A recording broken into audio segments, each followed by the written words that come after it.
Alright, Patron Warrior, let's grind. It's about time I hit Legend, yeah.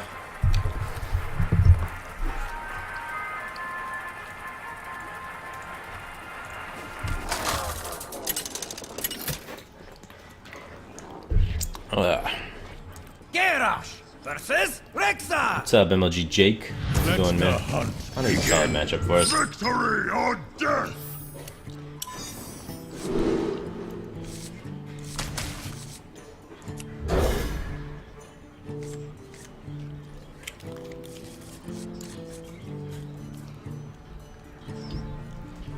Nah, man, didn't win. I got up 2-0 and then lost 3 times with Druid. I lost to Handlock with Druid. Lost to Control Warrior with Druid. Wasn't a good day for Druid, man. Normally considered like very, very good 70-80% win rate matchups, but never lucky, baby rage.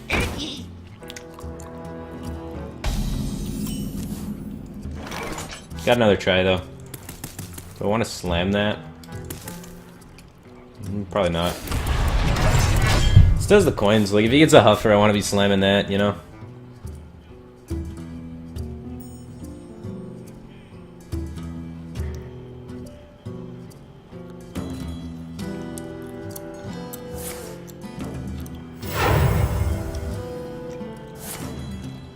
To my side! Oh man. Misha's worst case for me. Feels bad. I guess I just play the Accolade of Pain since I'm gonna Death Spite it anyway. There's no way if I play Frothing he's gonna even trade. But maybe he would trade. But shit, dude. Pat here wrecked. Did I see whose interview? I haven't really paid attention to any interviews about anybody. But yeah, my opponent's got like the same lineup as me, so it's gonna be a lot of coin flippy games. Feels bad.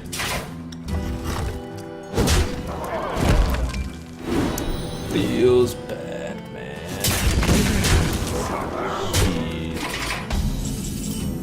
Alright, we're taking a boatload of damage. We're gonna need to find that Armor Smith brick though. Shield block or something. I'm still in the Worlds Tournament, yeah, Mr. T-God. I have to win 3 in a row now instead of just winning 1 more. It's a close game, man. Close game. I didn't feel like I made any mistakes, but must have made some somewhere.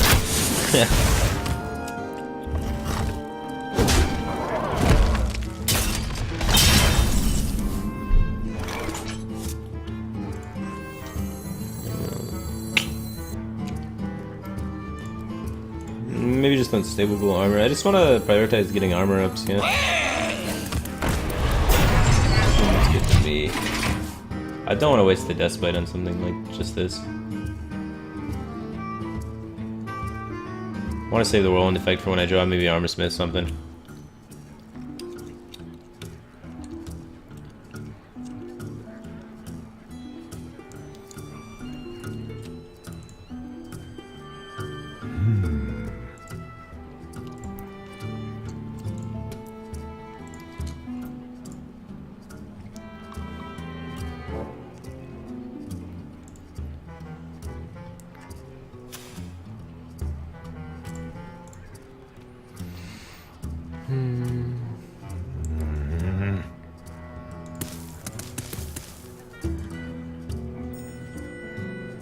Get in there and fight, maggot! Not bad value for me, but it was 13 though, man. It's scary. No longer. Sweet. I mean, that's still bad. It's just as bad, honestly.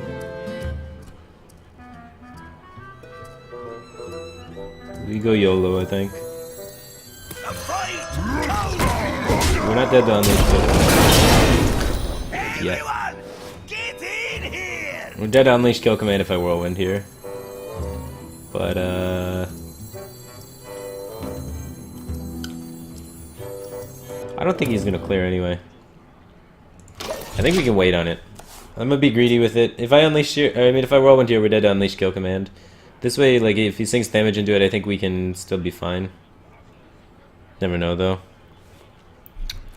Game volume's a little loud. Size. Don't worry, Try and love. fix it. The cavalry's here.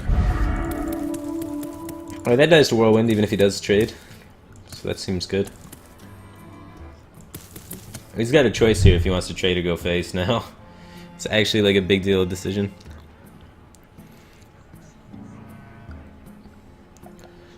In Patron Warrior, I don't think Harrison's really worth it on the ladder right now. Just so dead against all like the handlocks and stuff.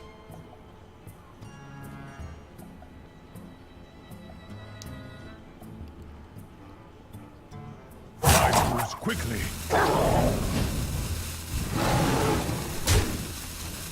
Alright.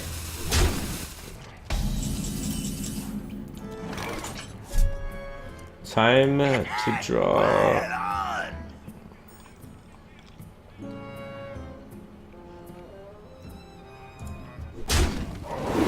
Everyone, get in here! Everyone, get in! Everyone, get in! She'll block every time. Get in here!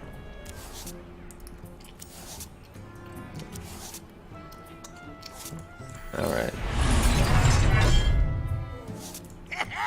Fire on! If he's got second unleash and then kill command, we're screwed. But I think most times we live here. Now we just need to find another armor smith. Alright, we need to find an armor smith. Oh man, unleash kill command. That's disgusting. Typically I'd say we're super favored in this matchup, but what are you gonna do? We didn't have to execute in time for the Mishas. Coin Animal Companion was brutal for us, we didn't have a good removal for it.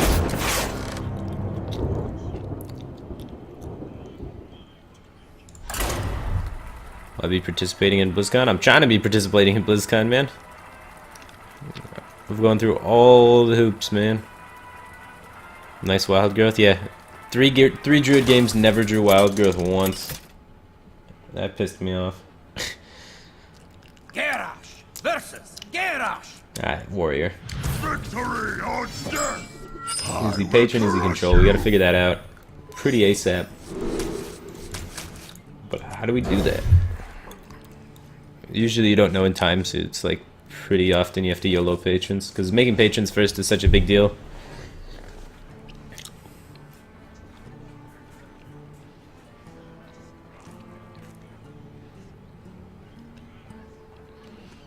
You'd think running 4 of them, you'd get one game in 3 tries, but never lucky.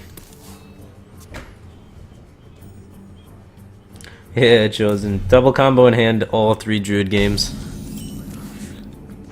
Yeah. Yeah. Shit. Feels bad, man.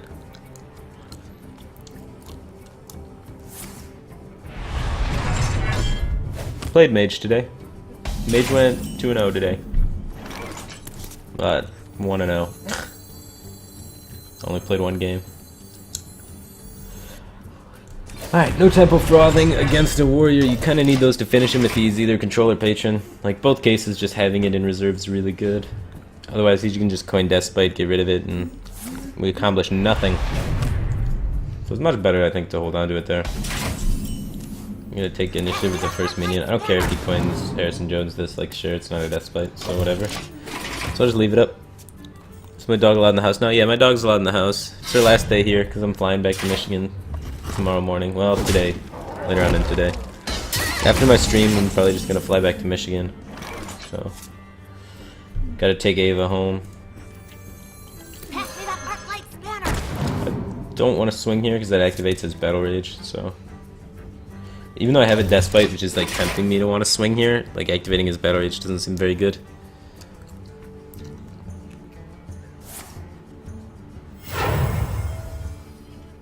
By the power of Ragnarok, My god, Emperor. I have power. Damn it.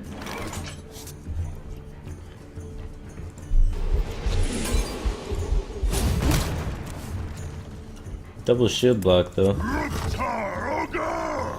Well, Seems really awkward, but I want to set up the Whirlwind because I have Patron Cool Taskmaster Whirlwind effect next turn, so rip War Axe. Just totally threw away that card. I guess I probably should have been hitting him in the face with it. Let's not care about Battle Rage, just get the 6 damage in, because 6 damage is probably worth more than a card for him. Speak to me. I should have held off on that attack, I guess, if I was not going to... If I was going to play around his Battle Rage, I shouldn't have hit it with the No Much there, because I just activated his Battle Rage with his weapon. That's pretty sloppy. It's going to hold 2 charges above my head. I could very well run Harrison Jones. That seems strange. Well, we're going to hope he doesn't have Brawl. And just make Patrons. He played Emperor really early. He's played like only cards that are in Patron, but they're also cards that are all in Control Warrior as well, so... You never even know, man. It's so hard to tell if it's Patron or if it's Control, so we kind of have to guess here. And my guess is Patron? Like, that's what I got, you know?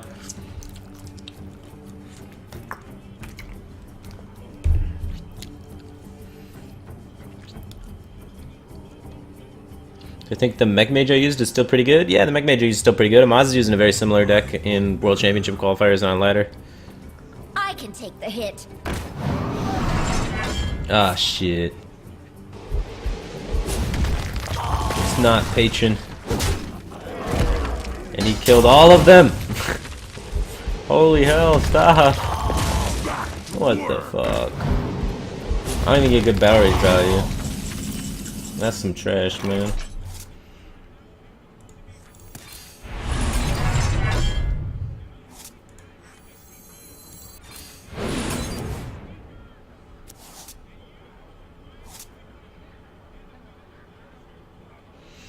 Well, I think we're fucked. God damn it, man. I was like, I got a sick hand, man, going off on Patrons early, and then it's Control Warrior. Every time.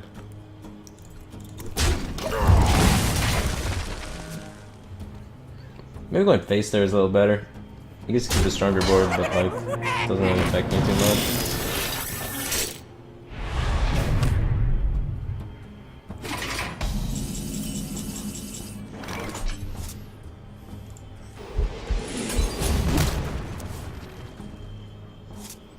Where's my Emperor? Let the pain speak to me. I'm trying to get 2 off his Acolyte. I got a pretty good hand if I'm able to find Emperor and a Patron.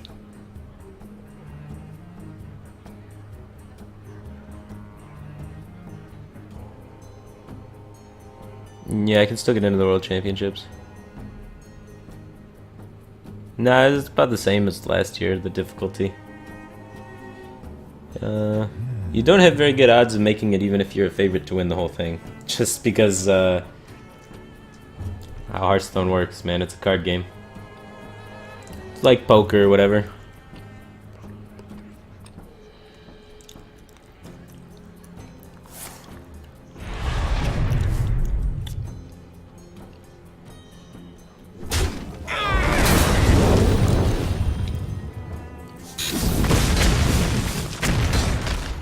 Damage with boom bots. Right to the face.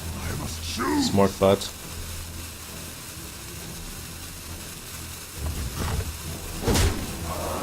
Really, he swings at the Acolyte, huh? Where's my Emperor? 8 cards left. I need Emperor and Patron. So, got a ways, I guess.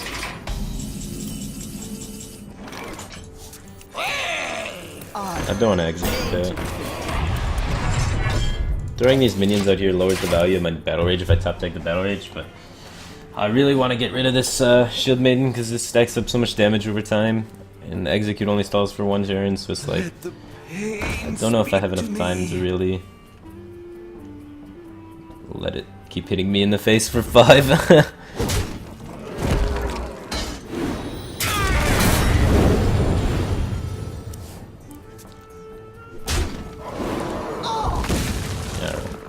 We have plenty more time now to draw cards. We have to find, we have second Acolyte of Pain, second Battle Rage, Inner Rage, Patron Emperor Deathbite. So ideally, we would draw like Patron, then Despite, then Emperor.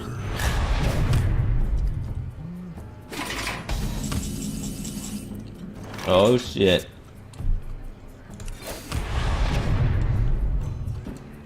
Alright. Now let's just draw Despite, then Emperor. None of these cards we want to play, we're saving them for the combo.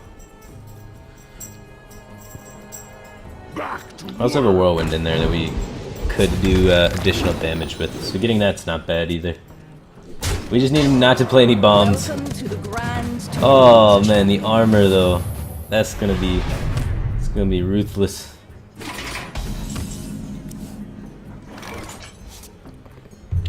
I think Emperor is good enough here. We missed the Whirlwind, but if we don't like do it now, then we're not gonna have opportunity to do it in the future. Because he's got enough pressure and he's gaining 4 armor a turn, like, he'll beat us down before we can wait for the other Whirlwind and the Despite and all this.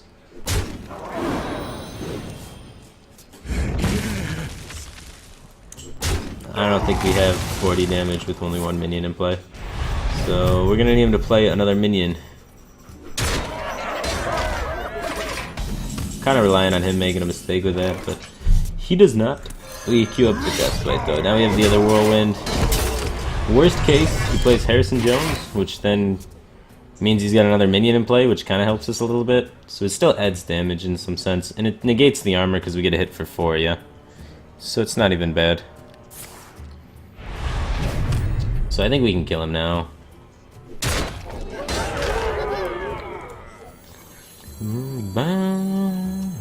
Patron, patron, patron. Yeah, and this is just some gay shit. Just wrong. So fair, so balanced. Alright, so let's see. We do this, and then we have 3, 4, 5. So we go up to 7 minions, and then at 7 minions, we're gonna want to trade off one of these patrons, yeah? Because this one wants to go face, because it's the most damaged one. But we don't want to miss out on the propagation of a patron. And trading patrons is more damage than actually going face with a patron, because it adds 4. So we want to trade this one so we can make an additional one and gain 4 damage on our frothings. It's more than getting the damage of the Whirlwind there, yeah? So I think we do this. And we have these. And we wait for our last guy to get in here, because we don't want to leave a guy behind. So let's get him in there. And he dead.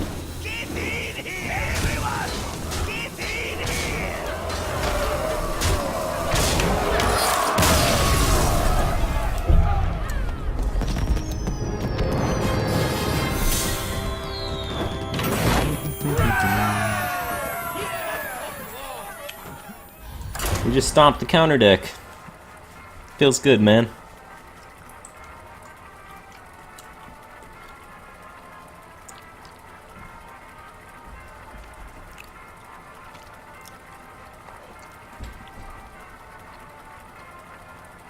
How about some LT Gray?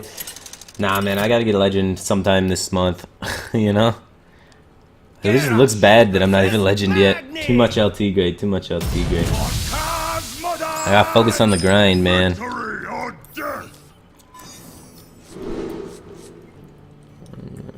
I mean, we can keep this, honestly. It's not even the worst. Like, Unstable goes pretty shit, but like... combo, man. But now we fast back, I think. What Shaman deck would you play to climb? If I was really looking to climb, I wouldn't be playing Shaman. But, probably very similar to the old #1 Legend Shaman lists. Just throw, like, Totem Golem in there. And take out a Feral Spirits and throw in Tuskar Totemic over one of the 2 Feral Spirits. But keep it relatively same to the old core #1 Legend Shaman. That deck was working, and there's just some cards that can be slight improvements to it that are new. But other than that, I don't think you gotta go too deep with Shaman. Everyone that goes like super hard in the totems and all these tech cards and the Inspire shit, just it gets ugly, man. It gets ugly.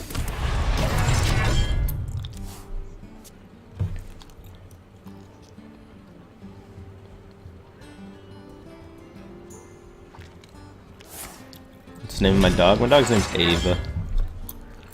She's a German Shepherd.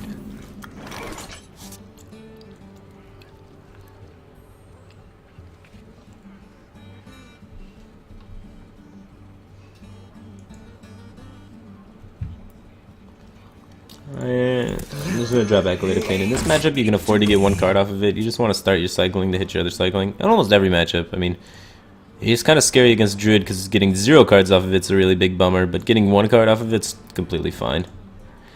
And Warrior's never gonna give you 0 cards. I mean, they're not gonna come out here with a Keeper of the Grove.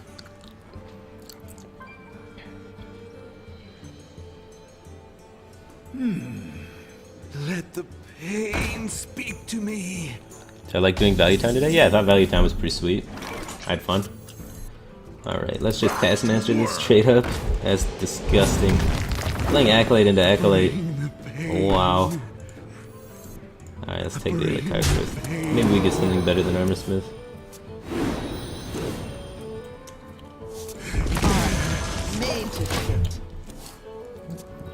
Can't believe it.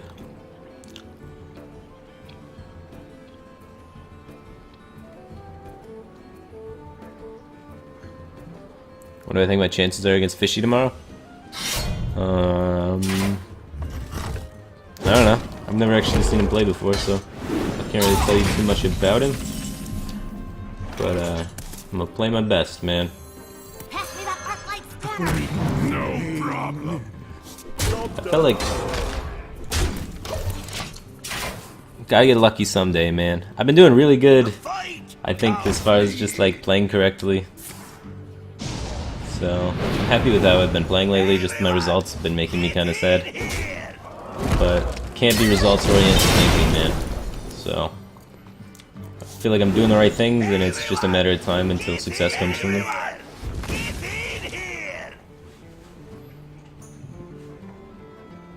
Well.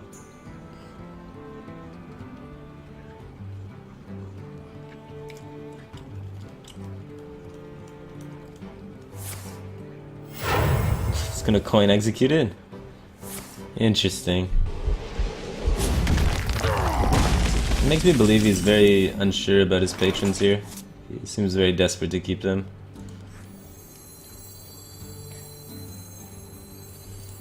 Do I want a Despite or do I want to just Emperor? I don't even have any Whirlwind effects in hand, so Despite seems more appealing. And do I want to use the Slam or do I want to use the Execute? I think using Execute's a bit better, since Slam can cycle and I don't have very much cycle in my hand just besides Battle Rage. And Slam also activates Execute, so seems reasonable to hold on to. It's a little mana inefficient, but like I'd rather have a Slam and an Execute in my hand than 2 Executes because it's just more versatile. Harrison Jones to practice his own patrons. Everyone, get in here. Weapon? No weapon. Never weapon. Alright. Now I think I just Emperor and then execute this guy. Hopefully he doesn't have any more Whirlwind effects. Using Harrison Jones as a Whirlwind effect is kind of interesting, so maybe that means he doesn't have any extra ones.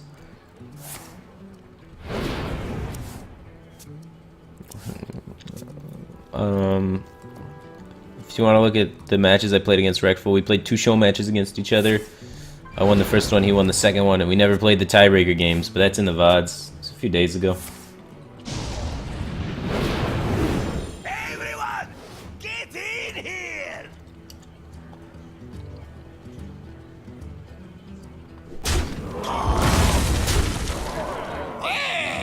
Unstable Ghoul.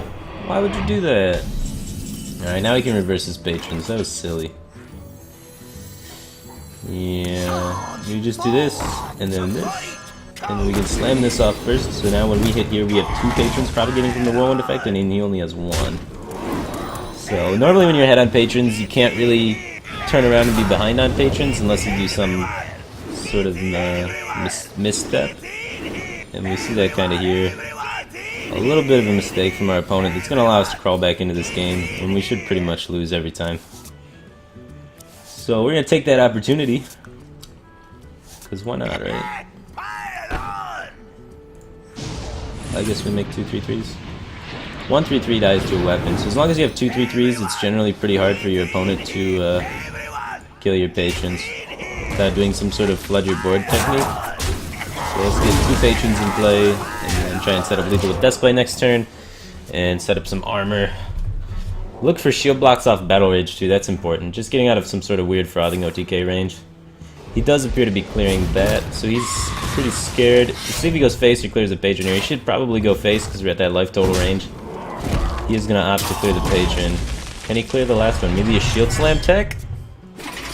No, he can't kill the last one. Okay, let's just try and set up lethal then without overextending our own patrons. So let's Battle Rage first. We don't have lethal this turn, did we? I don't think so. We might actually. We might still have lethal. Trying to overthink this. Alright. So we make 7 patrons here, right? So 7 times 3 is 21-ish. So I'll just hit him for 21. Oh, can I make 7 actually? Oh, this one doesn't propagate, so it's not that many. God damn it, now I'm overthinking, underthinking. Too much thinking, I don't like hitting things in the face. Oh, it's lethal. I thought it was lethal. I thought I saw lethal, but I wasn't sure. It's okay.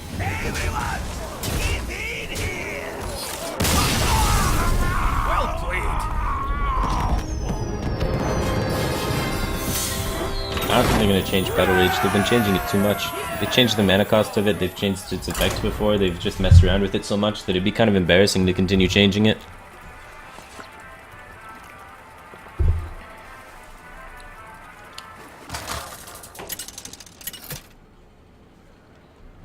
How good is Freeze Mage in this meta? Druid and Warrior and like mid-range Paladins are like the most popular decks.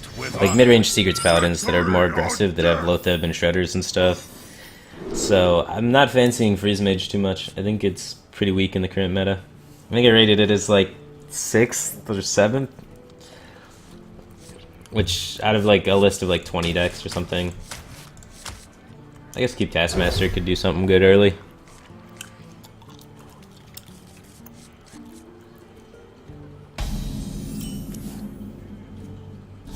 Job's done.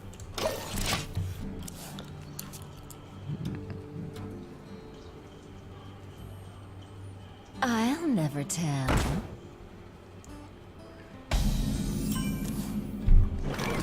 Stay Ghoul into Agolite of Pain. The curve is pretty sick. Helps us control the board. Unstable Ghoul can also deny Muster. So like Coin Muster is a lot less appealing now with an Unstable Ghoul facing him down. So getting that out there. It's one of the best cards in the matchup too. Also 1-for-1s with Minibot. Follow it up with the Deathblade. It's pretty sick. Is Fishy Perfect Storm? Yeah, Fishy's that Perfect Storm guy. He's that guy that stream snipes streamers and then talks shit about him in their chat and then Googles them on the internet to try and find personal assaults to make fun of them. Let the pain speak to me. Maybe I hit this. This is gonna die in the crossfire anyway. Just trying to ensure that this does too. Seems pretty solid.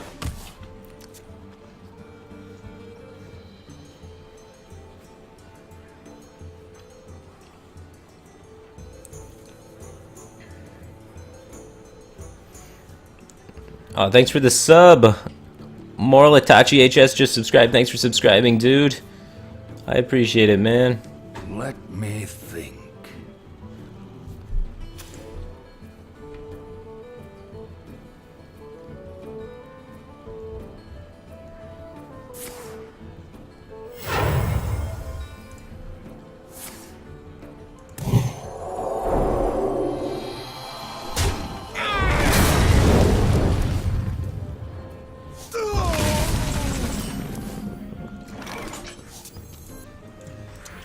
Seems a lot better than taking damage, but I want to set up the Deathblade. To work. In the spirit of setting up Deathblade, we're taking 5. Like, we have the possibility to clear there, but then we're not developing anything with our mana, and just the presence of the Deathblade is so much more threatening, especially with Patron that we want to be throwing down next turn, because if I can play Patron and actually kill something, it's going to be really hard for him to kill 2 Patron bodies. So, Also, we have Inner Rage as a top deck to just win the game. Hold the phone. Now we have the Emperor here. So maybe I just want to draw a bunch of cards, play Emperor, because he has no coins, so he can't Doctor 6 before I do my Doctor 6. And I have Patron and Warsong Commander in hand. Okay, let's do that instead. Bring the pain. But otherwise, I was just going to make Patrons here.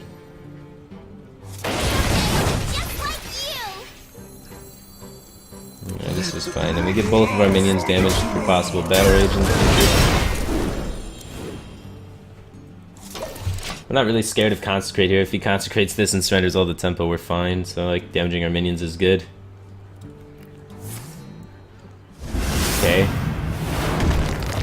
Now we get to play Emperor for free. Even if it's Repentance, I don't really care. Still get the Emperor effect.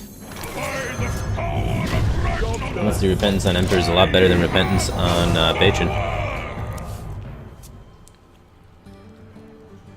The victory is yours. Yeah, this is what's gonna happen. I still play Grommash now. Grommash has been out for a while. Grommash is Temple Patron. Temple Patron is less card draw, less combo pieces, more reliance on just like getting board control and actually killing your opponent, and then having the combos in there as a side piece. And then Combo Patron is only card draw and the combo pieces. So all you're trying to do is build up your sweet Patron combos and kill him. But it means you're a lot more exposed to damage, and it's a lot trickier to play, honestly, than the Tempo version. The Tempo version you can more or less just play on curve. In this version, you gotta kind of like balance your removal between things, and then depending on the matchup, your game plan's a lot different. So I have more fun playing this one because there's just different directions you can take the deck. Do I want to keep both weapons? I think I do. Like, it's against Priest, which plays a lot like Druid now, honestly.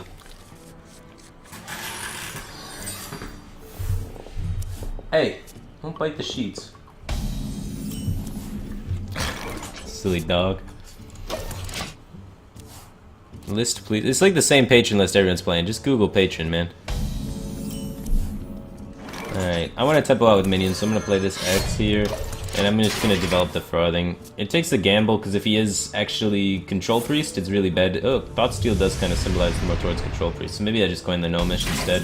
Now I feel kind of silly playing the War X, because I might have to waste the full War X. If coin Gnomish and the Gnomish seems good. There's no 4-drop he can really play that I'm going to need to justify equipping Deathbite to kill, right? Because the 4-drops he's going to play are most likely going to be a 3-5. I can't think of, like, anything else from Priest that's not going to be a 3-5. But do I want to swing so that I can re-equip Deathbite next turn? Or swing so then I would swing at the 3-5 thing while playing Gnomish and then develop Deathbite after that? It seems like a natural curve to follow. So, probably poke in one. Like, I feel like I'm going to overwrite the charge, and I feel like there's not too much risk to it. Oh, Twilight Guardian, yeah, you guys are right. But I'm assuming he's not Dragon Priest because he plays Thoughtsteal. I've never seen Dragon Priest run Thoughtsteal.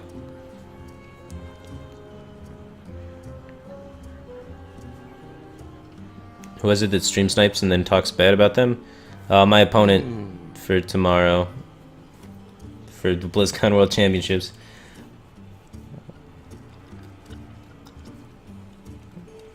I don't know, man. If we have a stream sniping, trash talking world champion, it's gonna be a sad year in Hearthstone. So I have to stop him. Not Silent Storm. No, Silent Storm's a really nice guy.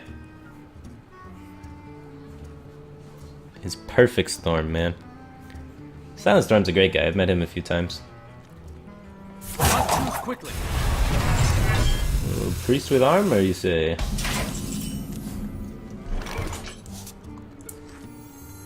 Well, he can't Cabal yet, but he can Cabal pretty soon. Hey, give me a minute. Do I want to swing again? I don't think it's worth the risk. Like, it seems fine. Top 3 decks for climbing ladder right now. Patron Warrior, I'd have to say, is number 1. Then I would go with like Secrets Paladin, and then Handlock, something like this. Whether Demon Handlock, Dragon Handlock, or Standard Handlock, I think they're all pretty solid.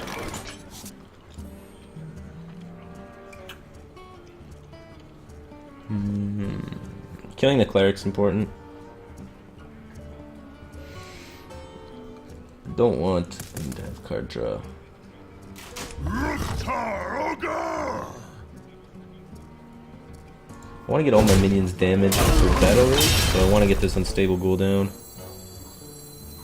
I don't want to equip now because we could like let me out to do this. So let's try and get my minions damaged for battle rage, and if he lets to like cabal this or whatever, then we can wait and combo it down and use it to our advantage.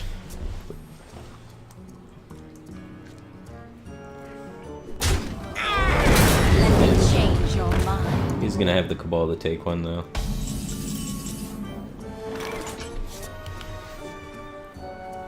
Still not a bad battle rage.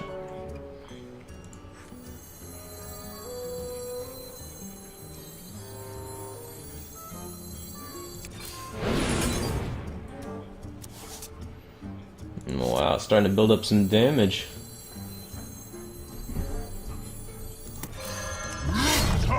Emperor would be nice. Let's kill this one so we can't heal it up and draw cards with it and make it out of range, make it really hard to kill. So far everything on the table is pretty reasonable for us to kill.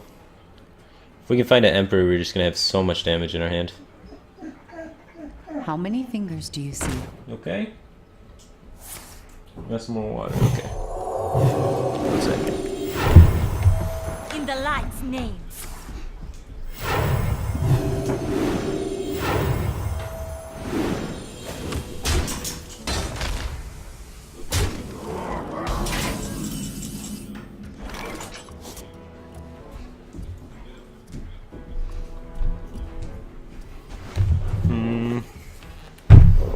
Well, this is awkward. Well, we can clear a lot of the board here. Using our Roland effect kind of sucks without the use of a patron combo. Maybe we do use one patron though, because we have 2 patrons. Just getting it out there. Yeah, I like that. Just like turns the pressure back on him instead of the pressure being on me. So Everyone, get in here! now he's forced to like light bomb or something like that. Everyone, get in! Everyone, get in Which here! then could put us in a favorable position. He's not developing. At least slows him down, right? And maybe he doesn't have 2 light bombs, so then when we go off with patrons the second time, it can really put him in trouble. Or he doesn't have light bomb, Holy Novo, whatever.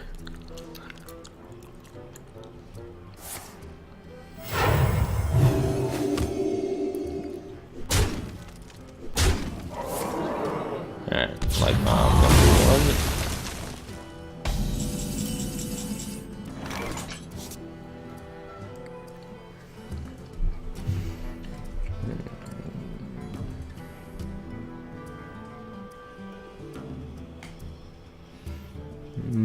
I think we do just make patrons. It's my second patron, but there's no way he's got a second light bomb. Worst case, we have a 3-3 sticking. Like if he has, so like we can get around Holy Nova because we have the 3-3, yeah.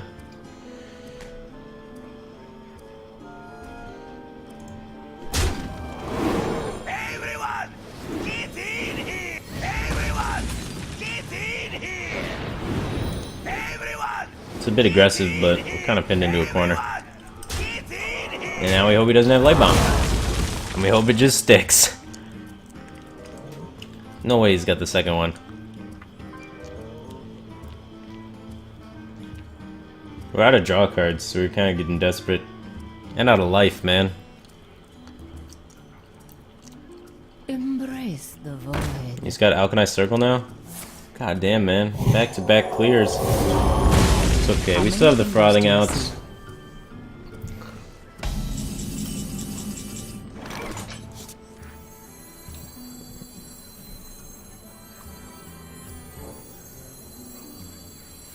How much damage can I afford to take?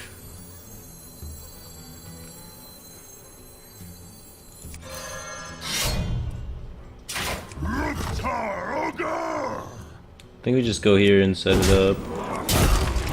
3, 6, 7, 8. Nah. He needs to deal 5 more damage. past what's on board. For a priest, it seems unlikely.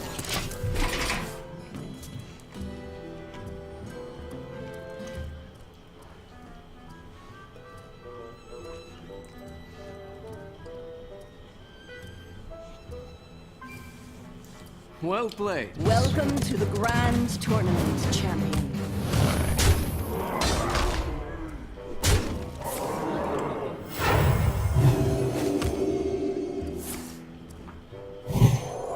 And that's how I In the light's die. name.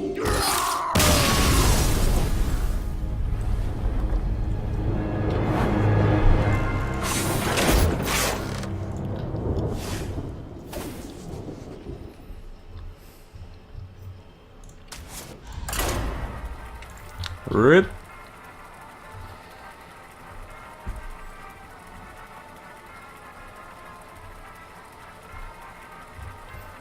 Man, he clears patrons wave 1, and then next turn has another way to clear patrons. Feels bad, man. Garrosh versus Light bomb Valkyrie. into Alkanized Circle. I must protect the wild.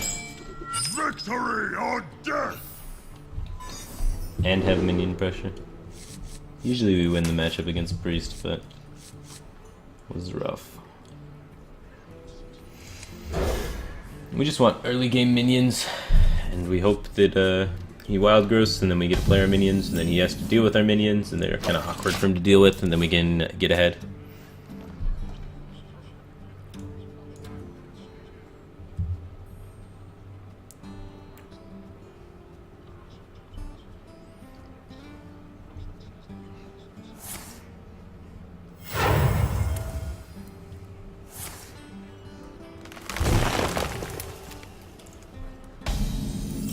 Where's the best place to see a deck list? TeamArchon.com, man. Alright. Made 2 to 3.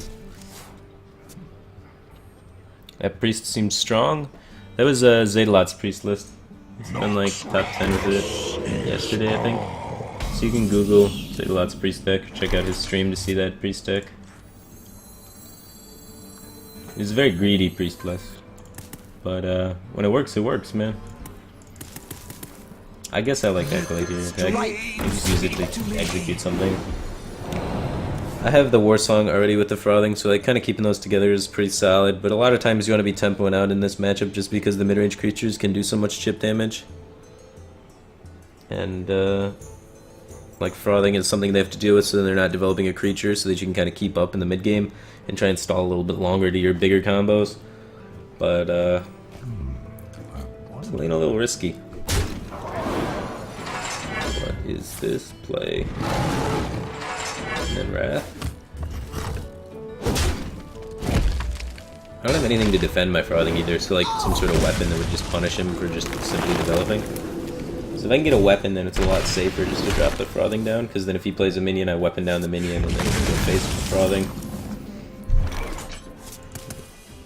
Well, he didn't have a good way to deal with Acolyte last turn, so I'm gonna throw it down. Speak to me. And I like executing Shade here. It's rare that you get an opportunity to kill the Shade, and they're pretty important.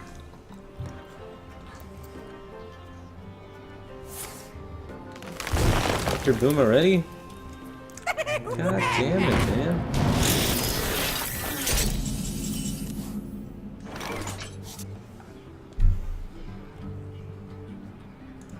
Bring the pain. Alright. Draw some cards first. Not a good card. Alright, let's get this Frothing Zerker down there. Maybe he can trade with his Dr. Boom at the end of the day.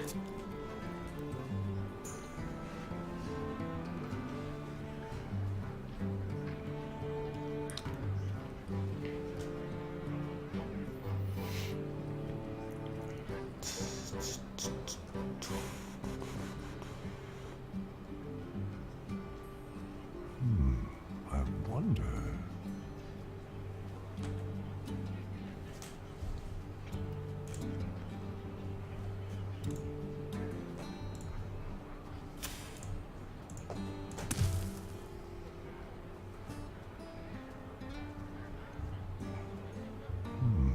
I wonder. The reason Spider Tank is before we were Harvest Golem and Mech. because the 2/3 doesn't really have a good stat line for trading with things. You don't want to be using your hero power at all. So like most minions at that mana curve have like 3 health. So like 2/3 versus 2/3 isn't very good. So like 3/4s just trade much better with the 2/3s, which is more common of a stat line for minions. Also 4 health is a lot stronger than 3 health. Doesn't die to like Dark Bomb, doesn't die to Raft, like a lot of the effects. So like you play outside the range of a lot of dex possibilities to kill you. Well, we have the execute now, so let's do that. You don't have it for the Emperor. Like, it's usually really good in this matchup to be if you can save execute for your Emperor turn, so you can like set it up so that they have 1 minion and you play Emperor and then you execute their 1 minion, and then you're just so far ahead. But unfortunately his Innervate's not going to allow us to be able to do that, so we're going to have to use it early here in a situation where we don't really want to use it. Executing a 7/5 boom is like very bad.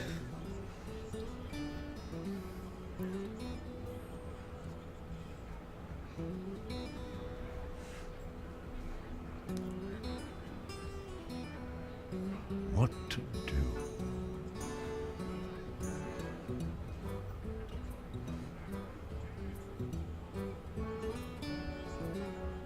Where shall I strike? Guide my lands.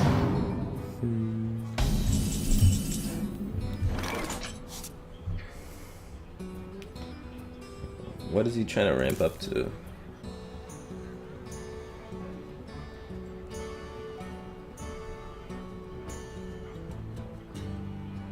Is this hand good enough to Emperor?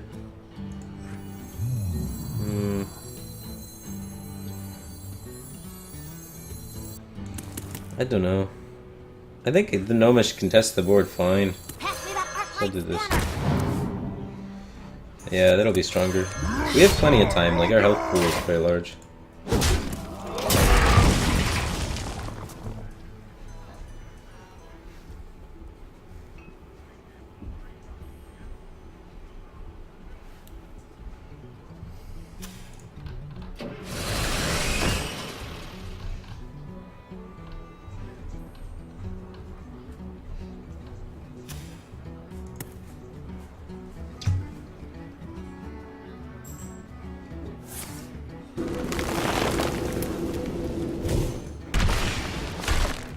Apparently a 10 drop, no, 9 drop, man. He ramped up to combo. But like combo's nowhere near lethal, so I'm not really scared. But he's been holding on to 2 cards. I'm pretty sure he's just playing Esper with the Esper. So he has nothing left.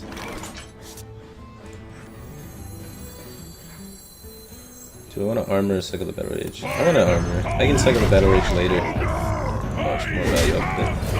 He's kinda gotta pop the Shredder into here, which is good for me. Combo doesn't kill me. We're in a good spot, man.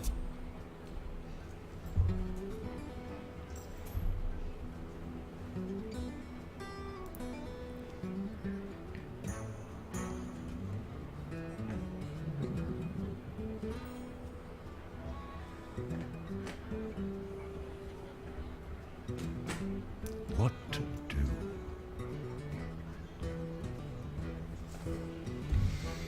Alright, come on, buddy.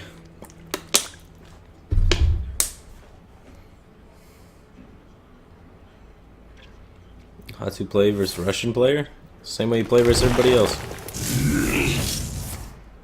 Did I play the series any differently? I reviewed the game with like 6 other people and watched over it, and I didn't think I made any mistakes really. Like the decision to race against the Hunter I thought was correct. He needed to have his second bow, double kill command, and quick shot to be able to, like one of his 2 quick shots, or an Arcane Golem in the mix over there, one of those cards, to be able to kill me in that position. So it was like really unlikely I'd die. So I felt like the race was fine, whereas I already had the damage in my hand, so I wasn't relying on top decking anything. Okay. So let's pop this first. Lightwell. That's awkward. I can't make patrons off a Lightwell.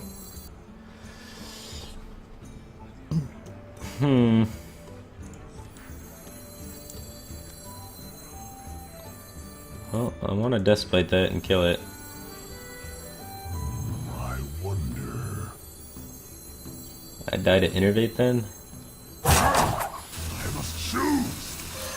Loktar Ogre!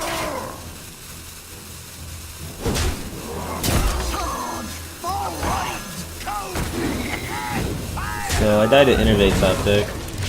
He's only got 2 cards. Hopefully he doesn't top deck this innervate to kill me. If he doesn't, we can draw like our whole deck. Hopefully he's in a situation where he's got to combo down our patron. It's really weird for him.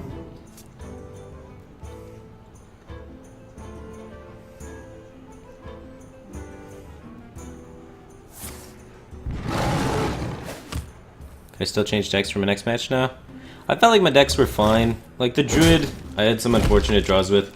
One of the games I drew Ancient Allure, Swipe, Savage Roar, Force of Nature. That made me pretty sad, but I don't think it was the deck's fault.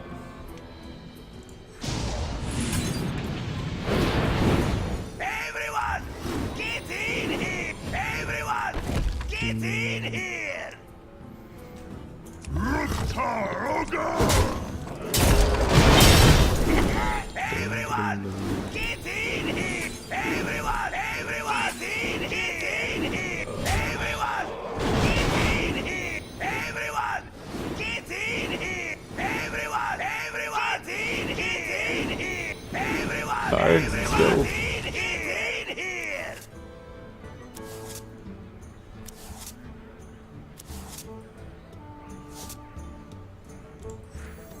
The blade be thirsty.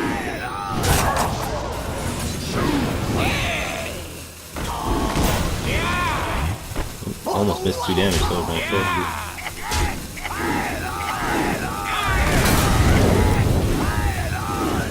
Oh shit, I killed him already. I can't slam something. Misplays. Missed damage. Oh my god. Never lucky, baby rage. I concede.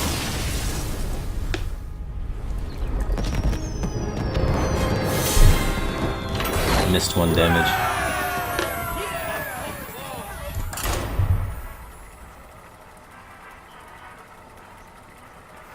Yeah, VLPS is a good guy. I've hung out with him in China before. He's pretty sweet.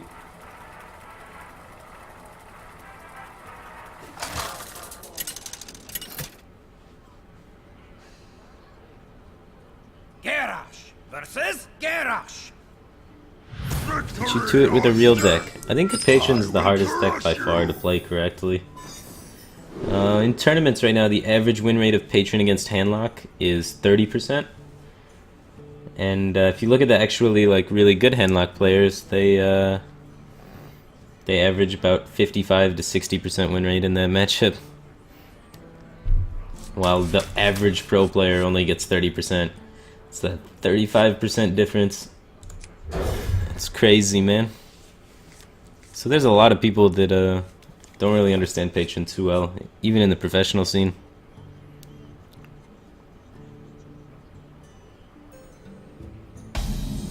Hard to play? What do you mean? How can it not be hard to play? So much like counting's involved and so much preparation, and there's different ways that you play matchups entirely. Did you see Rainhead versus Hyped? Yeah. They both threw the game like multiple times. That's because it's hard to play. If they had been able to like identify the opponent's cards and stuff and set up for Patron swings and stuff, it's a lot of random stuff, man.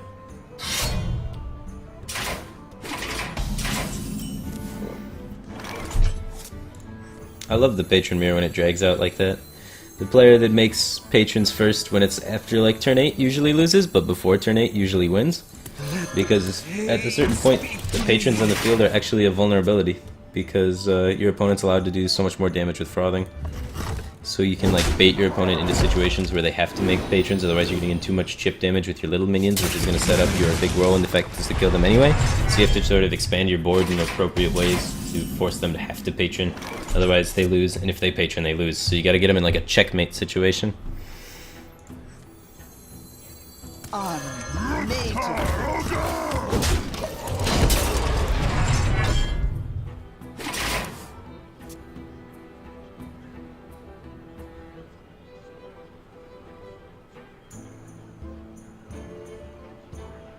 Pass me that arc light spanner.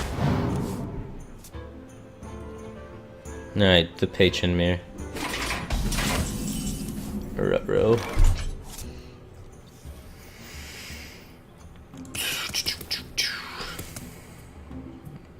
Do I want to develop a Despite? Nah, I think I have time. I will wait till next turn. Doesn't matter the order of this.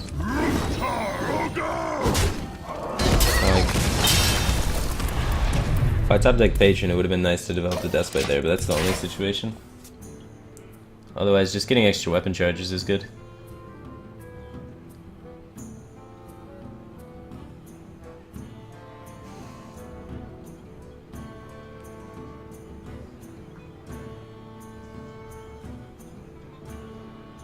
Armor made to fit.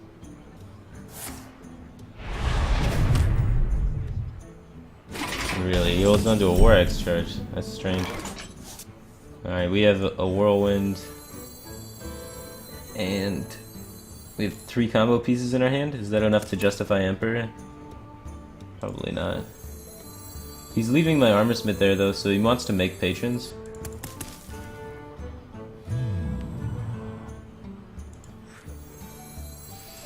So he's gonna make Patrons off my Armor Smith, and I want to sweep back with the Emperor.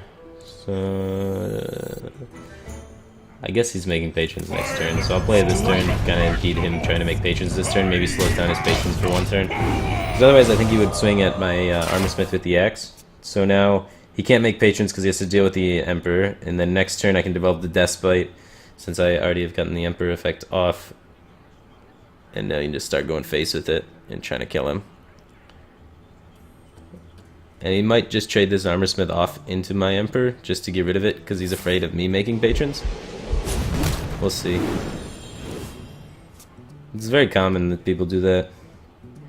Which then it turns out he needs the Armor Smith if he makes Patrons first. But he doesn't need it if he makes Patrons second. So, yeah. So he's gonna get rid of the Armor Smith, so we were able to get rid of the Armor Smith without having to waste 4 damage into it, which is really good for us. So we just gained an extra 4 damage that way.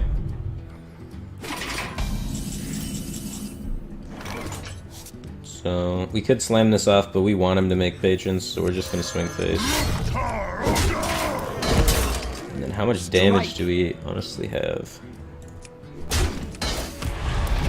We only have 1 Frothing, and we have 2 Whirlwind effects and a direct 4. And we can expand his Patrons by 1. So this is 2, and then the Whirlwinds are however many, probably around 5.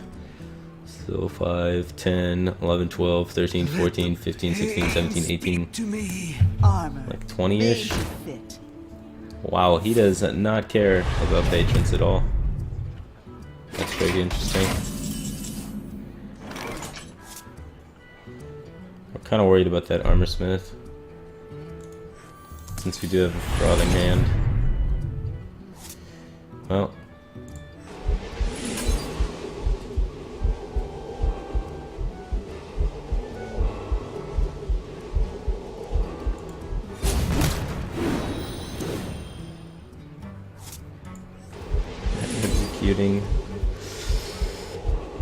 executing an Armor Smith. Strike.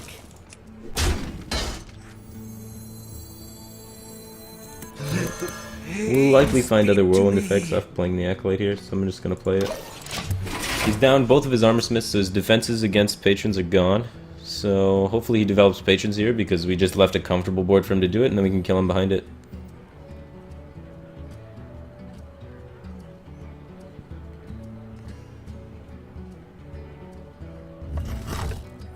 Doesn't look like he's gonna develop Patrons. Looks like he's gonna milk cards if he doesn't soon now. Another constraint on his part. He's gotta empty his hand somehow. It's kinda hard to do that.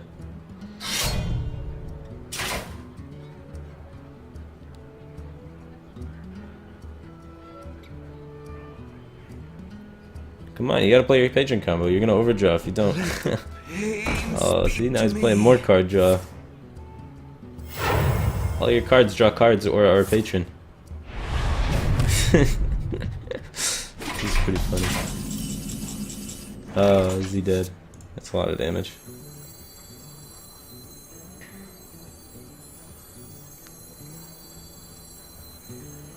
I don't know if he's dead, but it's probably enough.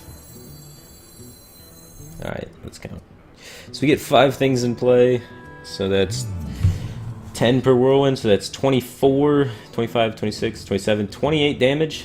So we're just a wee bit off. We just need another whirlwind effect. So let's just cycle, take our time with it. Battle Rage, get another card. Oh, there's another whirlwind, that's pretty sweet. Do I want to commit this Gnomish now that we have the 3rd whirlwind, or do I want to leave his board presence alive?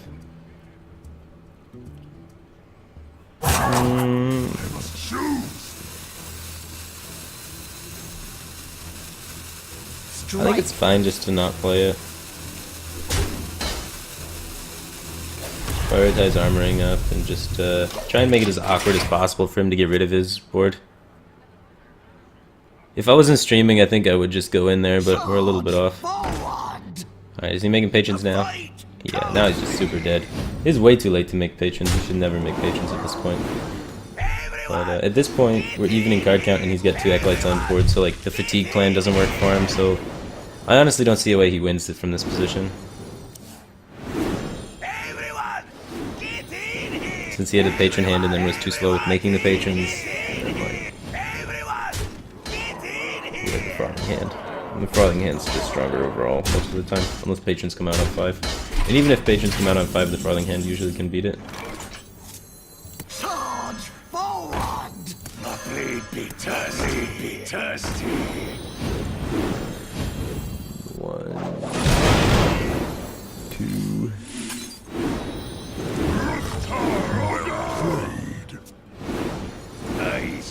Oh, 1 frog doesn't kill him. Oh, he conceded. That's why.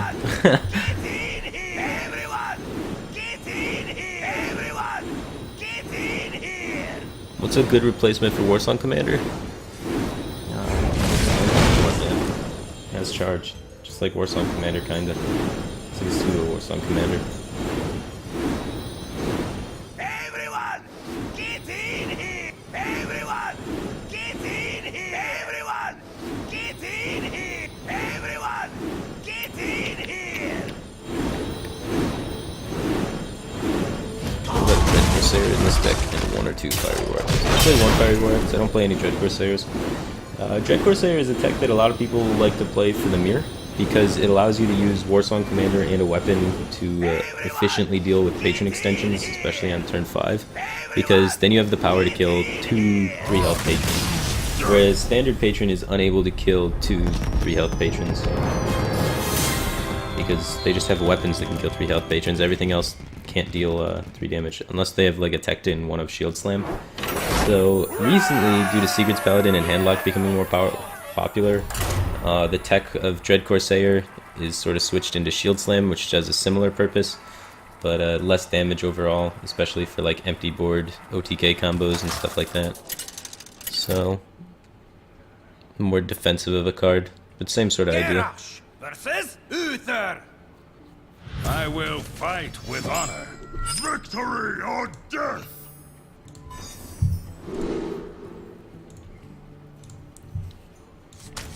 Alright, none of these cards actually deal with the board immediately. We want something that's interactive with the board as quickly as possible.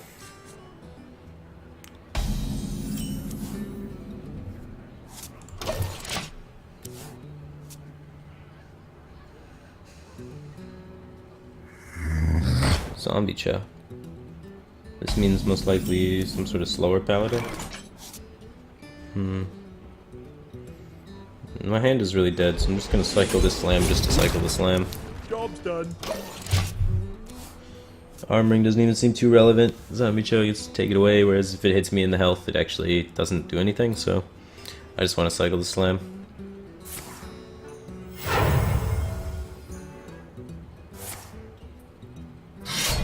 Reporting for duty.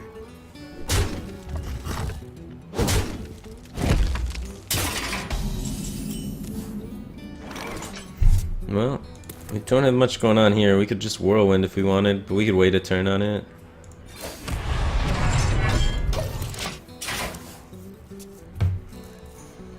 Only taking like 1 or 2 damage.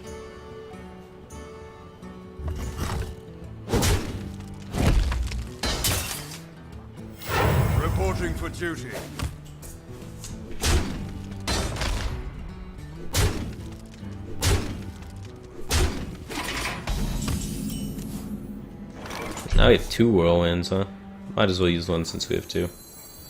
Might as well get a frothing down. My blade be thirsty. I mean, we did have a double frothing hand, but I mean, 1 getting in there for like 7 is pretty good. Hopefully no big game hunter. Mid-range paladins can sometimes run big game hunter, but with 2 Aldors and big game hunter, it's not too common in paladin, unless it's a really slow version. So yeah, making it 8-3 is much better against True Silver.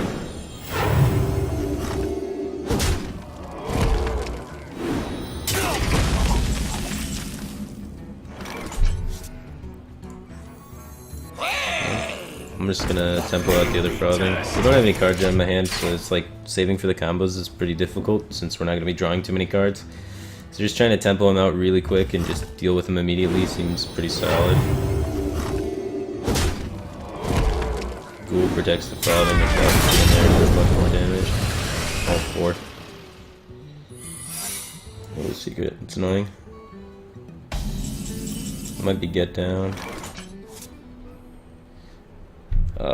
I strike. Guess we'll find out. Oh, it's not get down. Now I want a whirlwind. Prior to get down, I didn't really want a whirlwind. Just complete YOLO him. We drew double execute, which is a complete blank in this matchup. A fight! Cold! YOLO.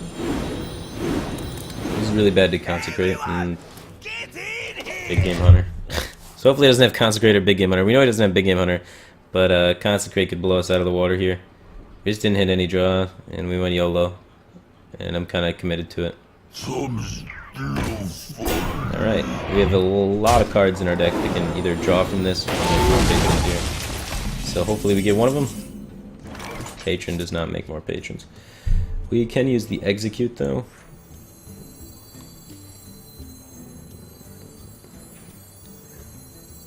Yeah, we developed this, use execute. We already know it's not get down, we tested for that secret earlier. Hopefully it's redemption.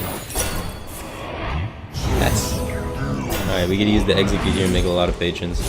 We know he doesn't have concentrate because of last turn, so overextending with the second execute here is fine.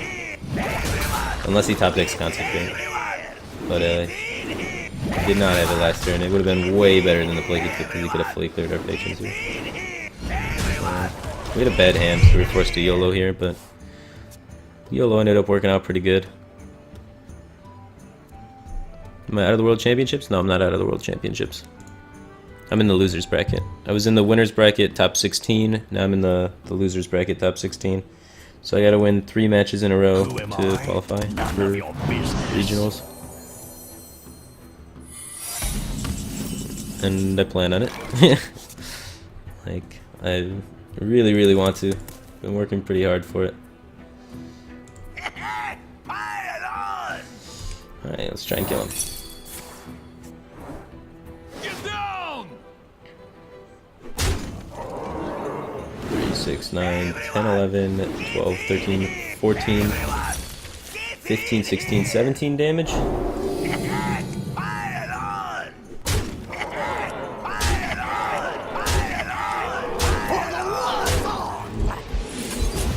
Nice mysterious challenger, bro. Get in here! Everyone! Get in here!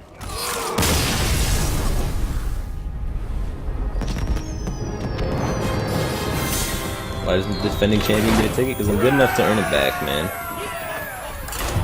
I already did the grinding part, all the ladder stuff. Now it's just the tournament performance part. That's my favorite part. I love tournaments, man. I really hate Conquest, though. I think it takes away a lot of the tournament elements because there's no ban phase. Ordering of the decks is less significant. So my favorite part is the mind games of which deck to choose and which deck to ban and how to set up a theme. Well, not really themes. How to set up like a style of play that works with your decks against their decks based on what you think they're gonna ban and how you're gonna ban. That's my favorite part of tournament play. And that's like completely removed this year with Conquest and the way that they're doing tournaments.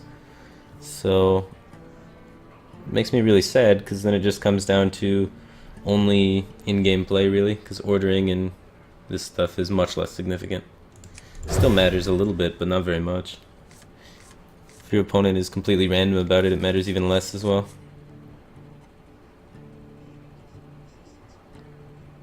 Yeah, there's been a lot of upsets this year in every tournament. Last year there was much fewer amounts of upsets, but the format was different. And the cards were different. I can defend my world title. Don't worry.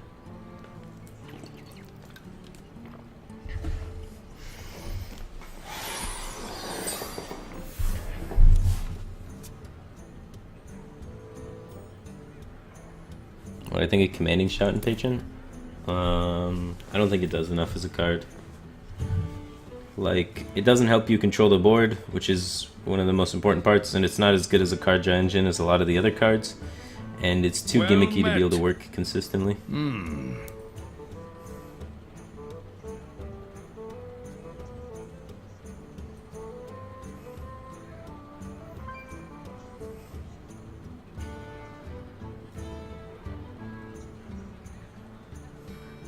Dread Corsair better than Slam? That's not true. In certain cases it definitely is, because it has the ability to take out a 3/3 Patron, for example. Has the ability to generate a lot more damage, but it doesn't draw a card, so it lowers your consistency. Cards are important, man. You can't ever undervalue that.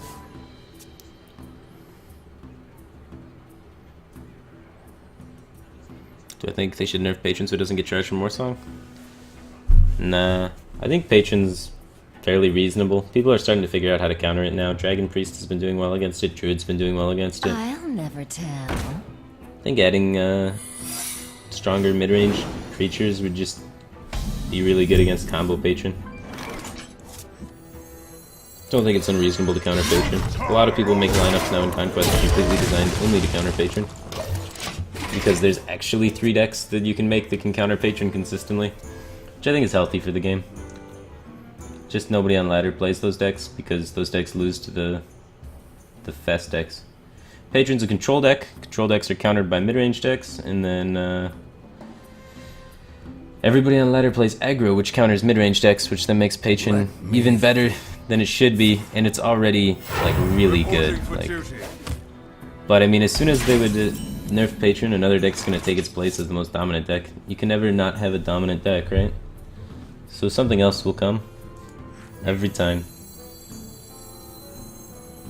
Let the pain speak to me.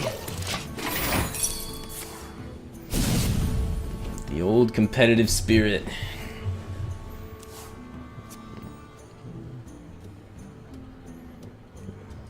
$50 damage in one turn. 50 damage in one turn, but how many cards is this?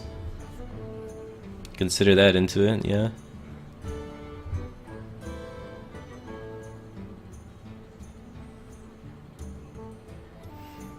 Yeah, Patron is very interactive. A lot of times, you can completely stop what they're doing by killing them. They have to wait so long to get their combos, and then they have to emperor exactly the right, like, 6 cards to be able to kill you from the such high life totals. So, Let me think. I must move quickly. Reporting for duty.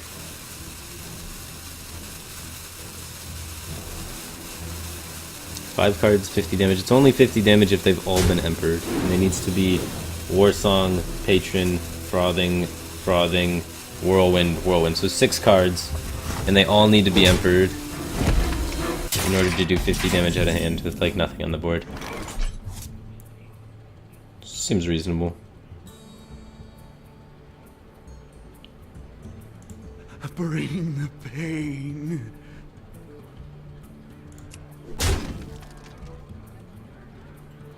I guess I do Whirlwind before. The blade be thirsty. Dealing damage seems pretty sweet. This is turn 5, so he can't play Mysterious Challenger yet, so like, his only 5-drop in Secret's Paladin is really his Lotheb. I'm expecting he True Silvers this, and then we can just chill. We probably didn't develop Patrons into his 6 mana turn, so he can't play Mysterious Challenger. Because that's always the bummer, right, when they get that guy down. We have Slam as an execute activator, so we don't need to worry about saving Whirlwind as an execute activator, so we can go Patron, coin, Whirlwind.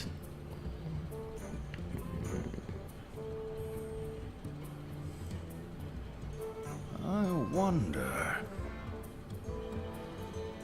Miracle got nerfed because of the card draw engine. Like, they nerfed Leroy first, and that was a mistake. I don't feel like Leroy even needed a nerf. And then they realized, oh shit, it's not because of the damage, it's the fact that they can draw every single card in their deck before turn 7. So, I wonder. they fixed that by nerfing Gadgetson and such.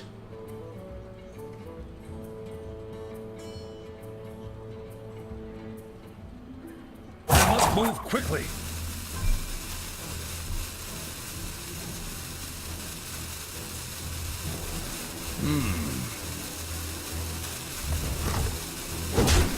We're just gonna consecrate it. Yeah. Pressure that was so good. Now the consecrate's gone, they would be able to answer the patrons. We know because of this play he does not have True Silver Champion. Because he would much rather True Silver Champion than that play. Well, I top decked Enrage, so I got kind of lucky, but even if I didn't, I would still make this play since we know he doesn't have a weapon that can deal 3 damage. Because of the plague he took. We also know he's down a Consecrate, which is pretty huge, because that's one of the cards he needs to kill all these patrons. He needs a quality Consecrate. So we know he doesn't have that, so he has to top deck that, or he has to top deck a weapon to kill it if we made only 2 patrons. But lucky for us, we top deck the Enrage, we can make 4 patrons, dominating position. Now he plays the Mysterious Challenger. We can farm patrons off that, execute it, do our thing.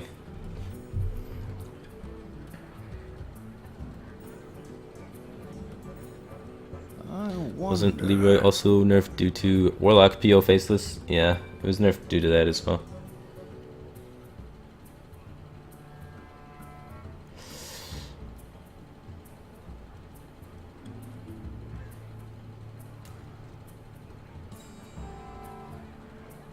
Let me think.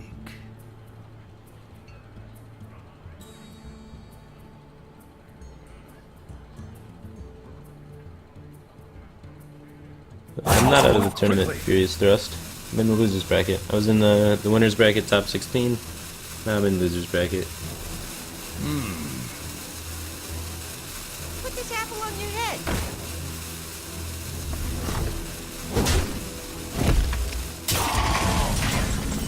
Man, they need to inform people how BlizzCon works better.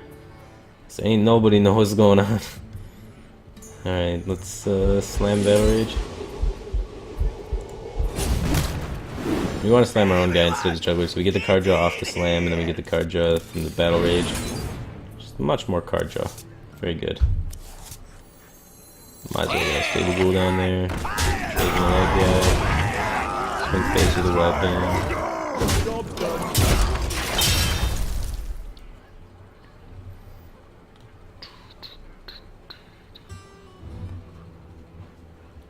Would I keep Harrison in my patron deck for laddering? Nah, I removed it for laddering. I like it in tournaments a lot, especially when I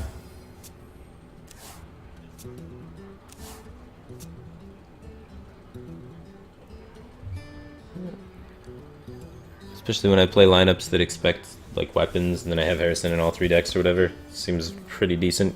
It's usually 2 out of the 3 decks in Conquest have weapons in them. Well played. Only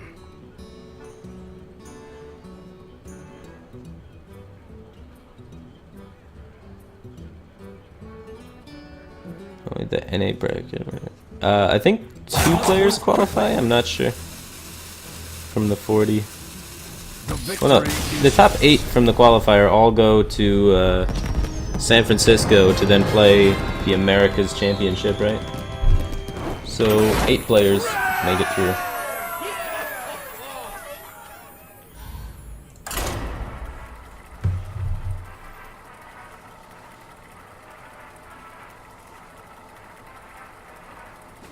Oh, 4 from NA qualify?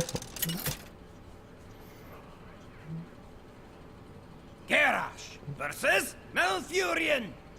Oh, 4 from the 8 go to BlizzCon. Yeah, 8 go to Victory or death! 8 go to the regionals, and then 4 from there go to BlizzCon. Yeah. Same as last year. And Stable Ghoul, one of the best turn 2 plays for Patron against almost every deck. Like, just, it's so much threat because all of your cards combo with it and it's just like a whirlwind that's in play. And then they have to really deal with it, otherwise you're going to get free cards off Acolyte, you're going to inactivate your Battle Rage on all of your cards, and you could even replicate Patrons. So it's like a high priority threat that they have to deal with. They can really mess up their curve, so I really like it. I missed Lethal? Yeah, I missed Lethal if I could see my top decks in the future, but I prefer just getting the extra card and playing the control game rather than just trying to predict my top deck. So I found value in making the trade first to get the extra card. So I had no idea that I was going to get my second cool in 2 cards. So why not get 3 cards and then just be further ahead?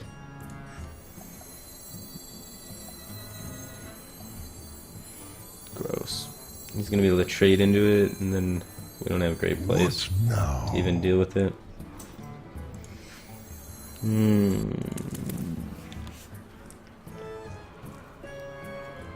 We're going to hold on to it.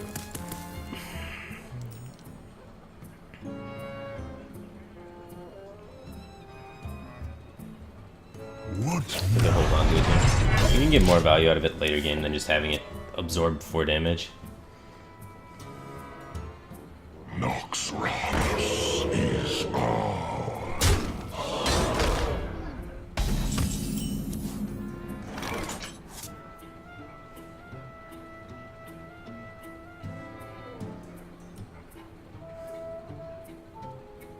Well shit, I should have played it, man. Would have been able to cool test that. Do I want to execute that? Just slow him down a little bit? I think I do. Doesn't feel good. But our 2-drop hopefully lines up with his. It does. And now we can try and fight back for the board a little bit against this Innervate start.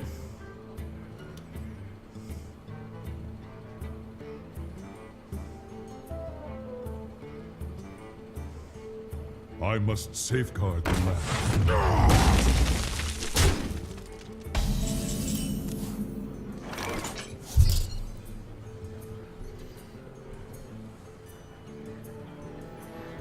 Alright, I want to hold on to the coins so I have Whirlwind plays with Patron available if I draw there.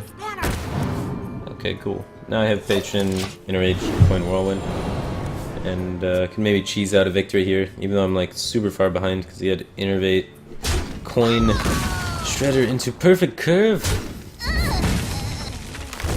Alright. Unfortunately, he does get to kill 2 of our patrons for free, so it's not the greatest.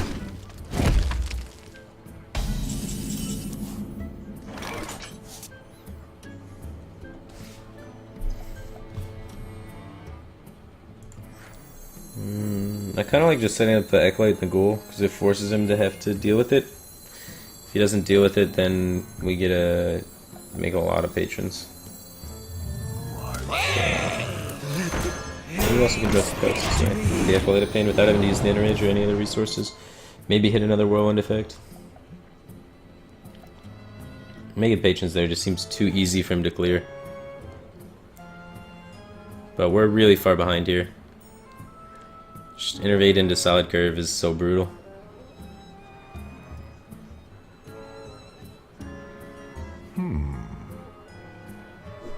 Why did I charge my Druid with Law instead of taunt him in the qualifiers? Because they had enough damage to win the game in the upcoming turns. Like, I was trying to force him into a situation where he has to trade with his High Main, otherwise he dies, and then I'm able to clear it off with Force of Nature, or just kill him from there.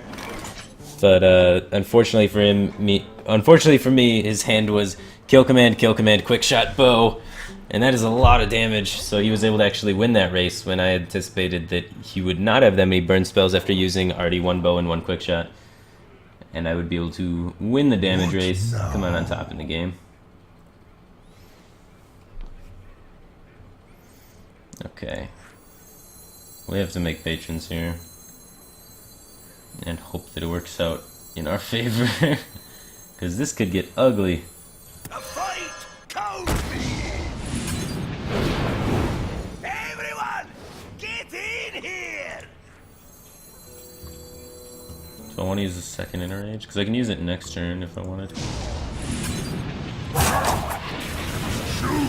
the other patron, like Warsong coin patron and rage combo.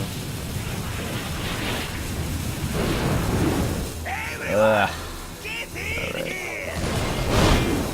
Everyone, get in! Everyone, get in! Everyone, get in here! Hey, not bad. Get in! Well, swipe kind of screws us here now. You can hero power here first, and then swipe there. Takes out that one, that one, that one, that one. And I'm left with 3, and then he's got trade. Then we lose. So hopefully no swipe. He can't combo yet, he's only on 8 mana. I wonder.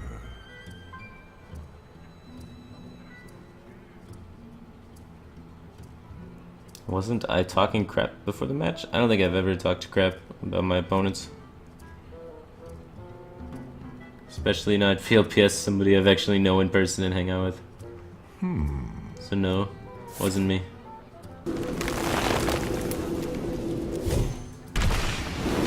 Everyone, get in here!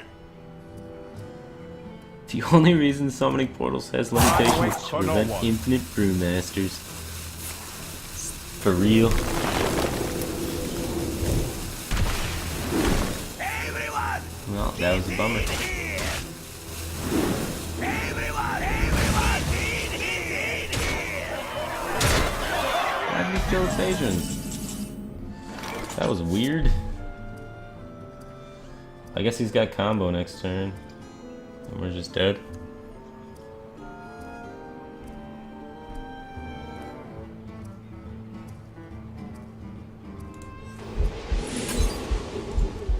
Draw card first.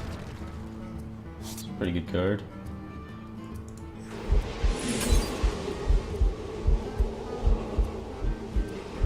Well, we're dead to combo no matter what we do here.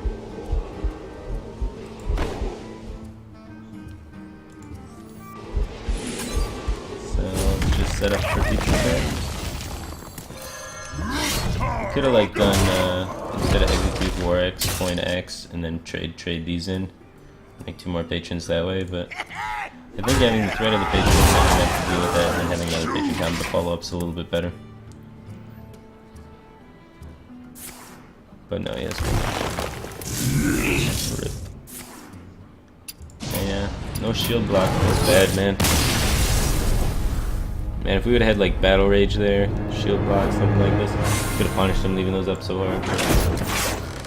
Seems like a bit of an unnecessary risk from him. Gave us a chance. We couldn't punish him though.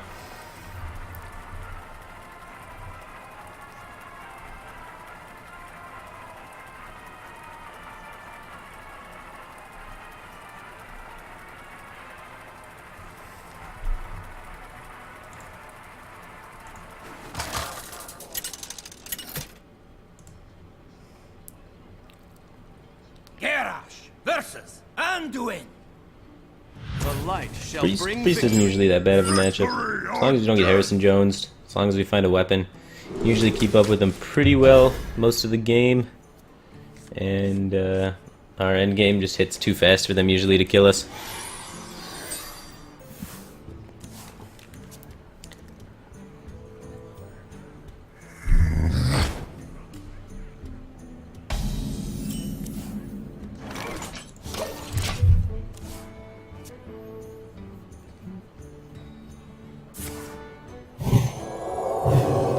Zombie Chow Power Word Shield. That zombie chow has a lot of health. Made to fit. Guess let's get an Armor Smith out there, start getting working on hitting that down. It does allow him to possibly play Cleric here, but Is someone injured? shit. Always have it, man. It's okay. He's not developing when he's doing this, and his cards are priest cards, so we don't mind. That means he's gonna have Light Bomb for our patrons every time, so it means we have to go for the OTK. Which is fine. We're probably gonna go for the OTK anyway. Strike. Speak to me. Like Spike. Alright, next turn I develop Despite. And continue onward. It's kind of tempting to go for the inner rage here. I'm just a little greedy, just laying it out there like this and hoping he doesn't have Velen Chosen, Shadowward Pain, something like that. If he has Shadow Pain here, we might just lose because we might not hit too much card draw. This is a matchup that's card draw is extremely important in.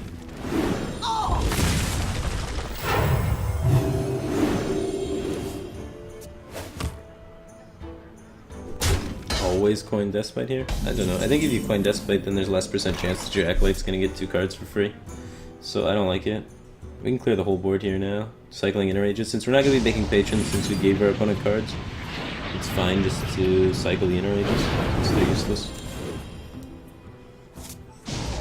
3 cards on Acolyte seems pretty good, man. Bring the pain. Do I want to play into Harrison Jones?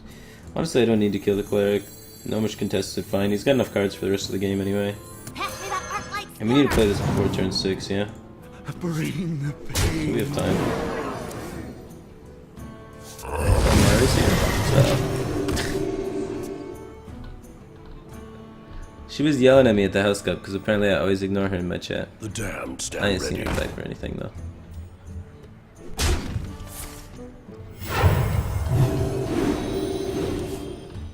Feels bad, man. I ain't trying to ignore you or anything.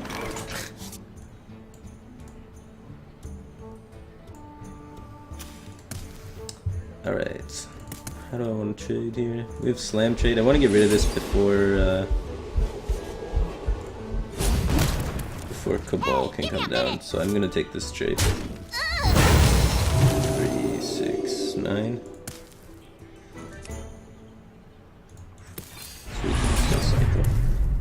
3, 6, 7, 8, 9. Alright, we're good. Forever Cleric, man. Alright, so we're getting closer to combo Welcome to the pieces. Grand Tournament, champion.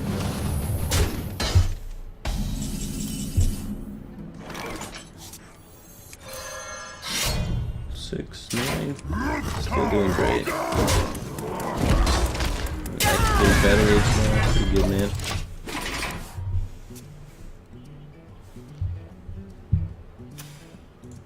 Misplay? How did I misplay?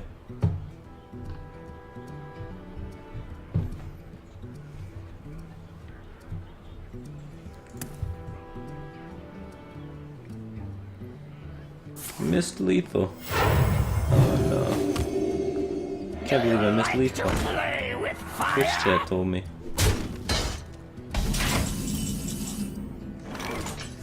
Three, 6, 9, 10. Uh-oh.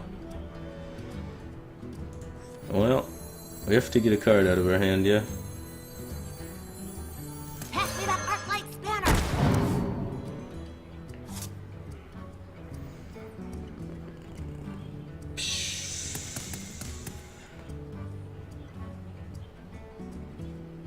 I might have to coin nothing.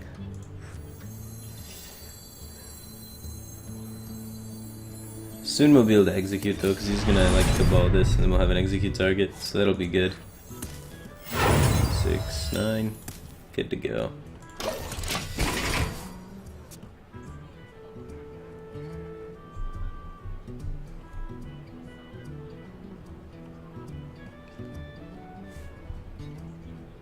Oh, why do people type in Myra dance game? She seems like a nice girl. Don't dance game her. She has way too much energy in person though. I can't keep up with that. She's always like dancing and shit. It's like, calm down, sit still. Jesus Christ, you know?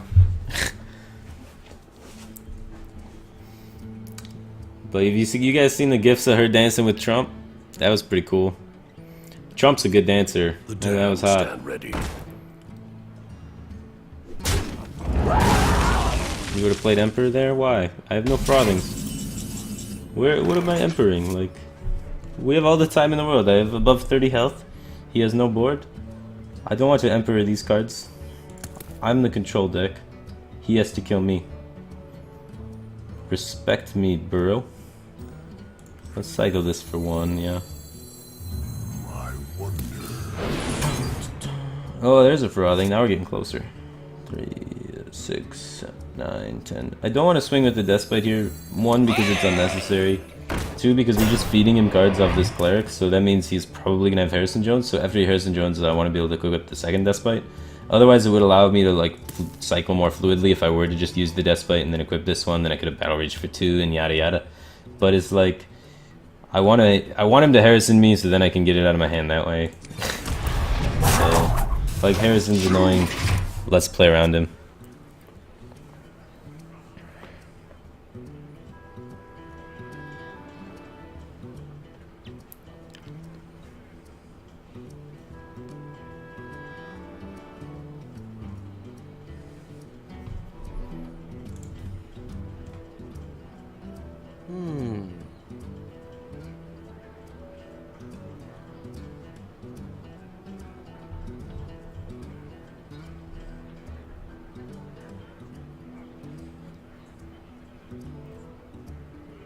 Greedy? How is it greedy? There's no way he can kill me.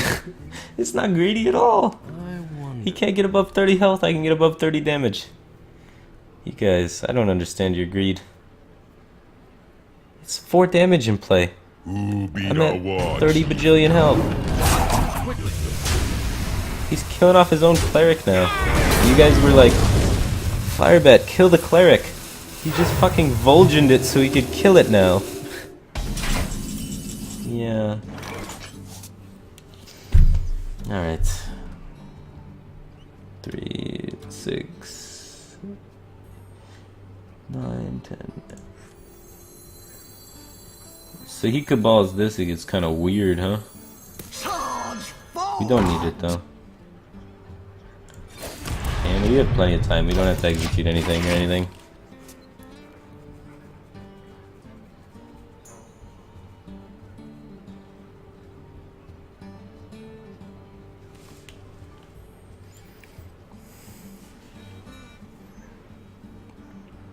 I can probably do more than 30 damage with what's in my hand, but we got time. Let's get more. Consider.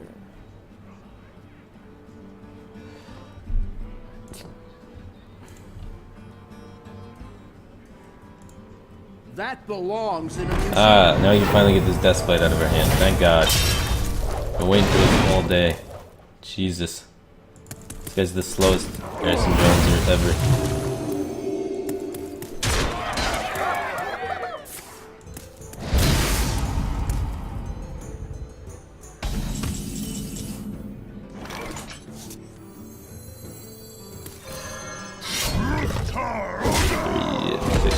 Nine.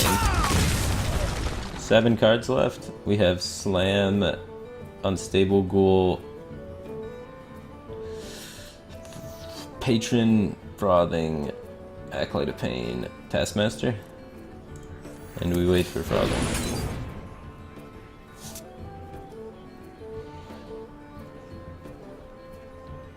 Alright, we'll wait one more card and then we're kind of forced to play Emperor unless we execute.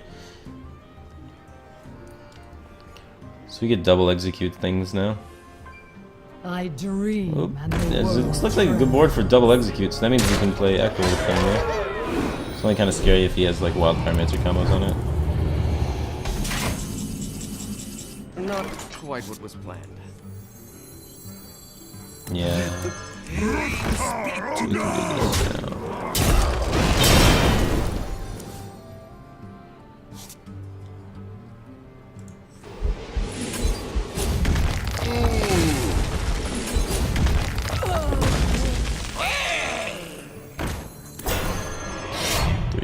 Six. So we can draw. It's too full. We're almost there. Almost there.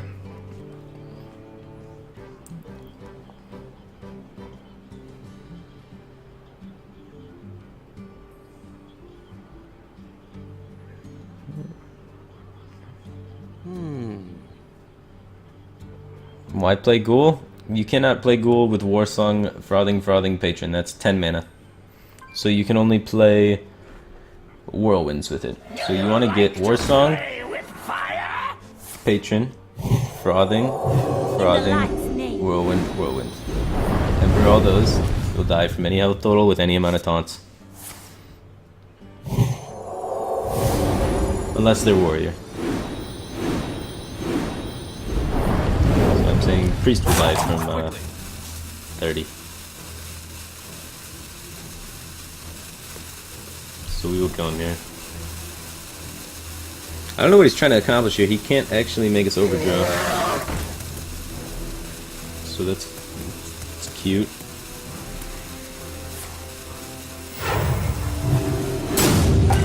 I'm almost out of cards. Bring the pain. Alright, so let's just like go here. I'm out of cards. Go there.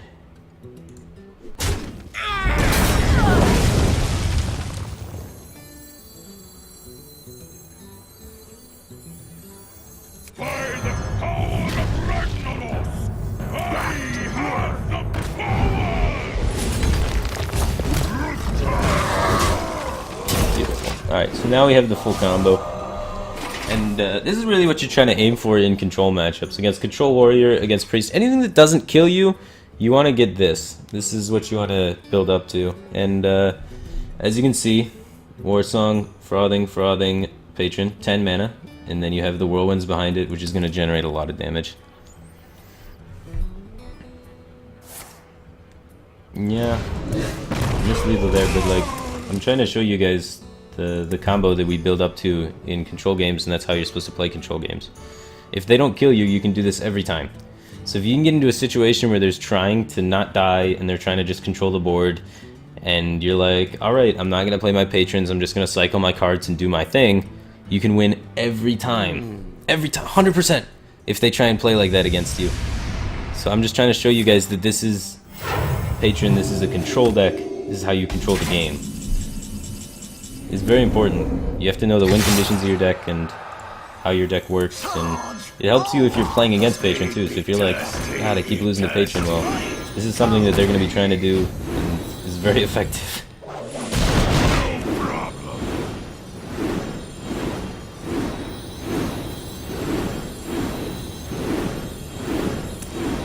Everyone! Get it! Everyone! Everybody get in there.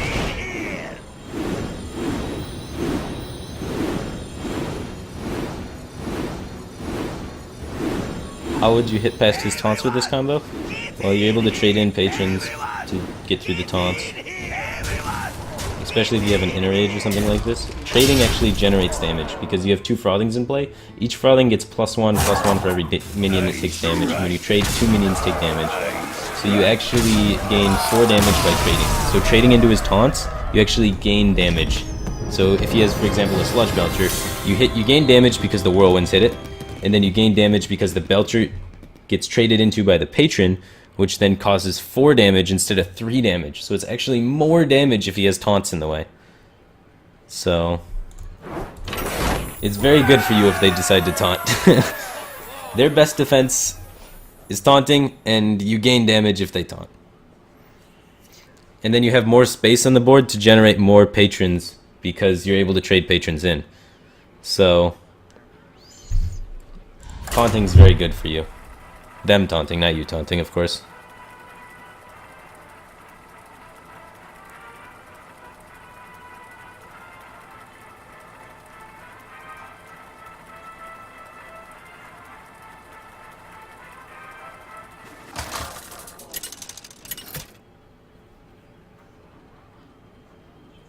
Garrosh versus Malfurion. I must protect the wild. Victory or death! Alright, Druid. Emperor on 6 is really good in this matchup. It's a tempo-based matchup, so trying to wait for the combos in this matchup is going to cause you to get killed. But we have a 2-drop into a 3-drop into a 6-drop, so like it's a pretty solid curve if we're able to find another minion in the middle there, or if we're able to find a weapon or something to go with these. But just while he's trying to wild growth, we want to be playing minions, disrupting his curve, making it awkward for him to play minions on curve, clearing his shit so it doesn't hit us in the face so we have more time. Because we're the control deck, and he's the mid-range deck, so he's trying to beat us down. And we got to make it as awkward as possible for him to beat us down. And try and make patrons or do something on curve with that. But just slowing him down is the most important part. So like in this, we don't save the Frothing for the combo. We just get him out there to try and disrupt the Druid's development.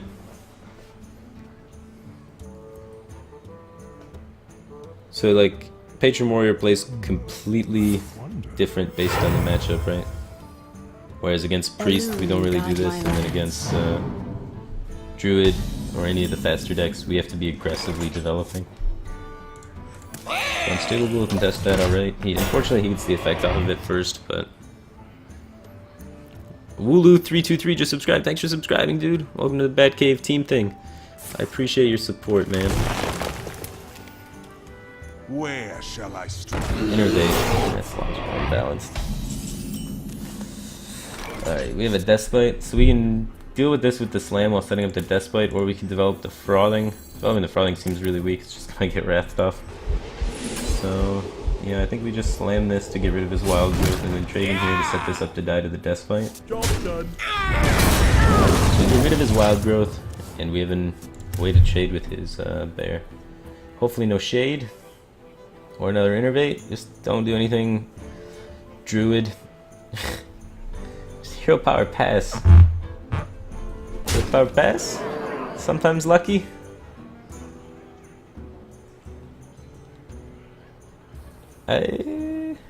I've got the beast in Never my lucky. sights.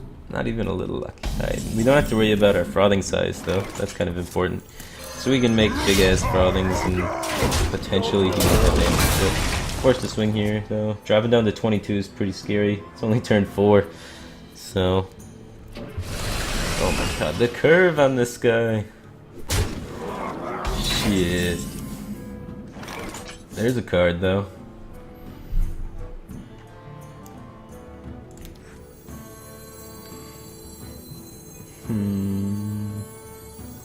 I think I want to swing first and then play the minions.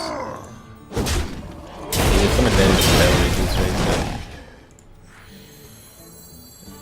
now. Oh. God, this is awkward.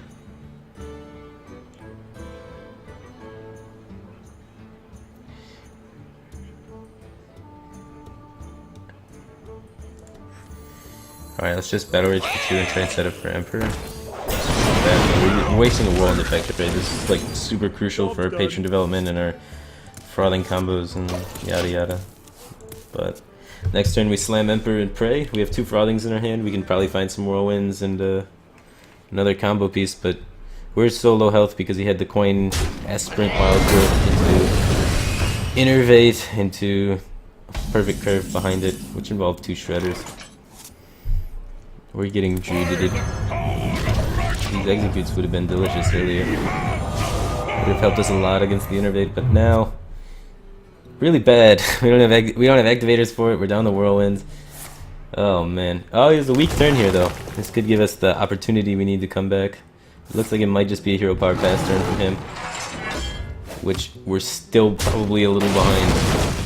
So, God bless, man. Druid can just do so much pressure, which is really hard with the combo version to deal with it sometimes.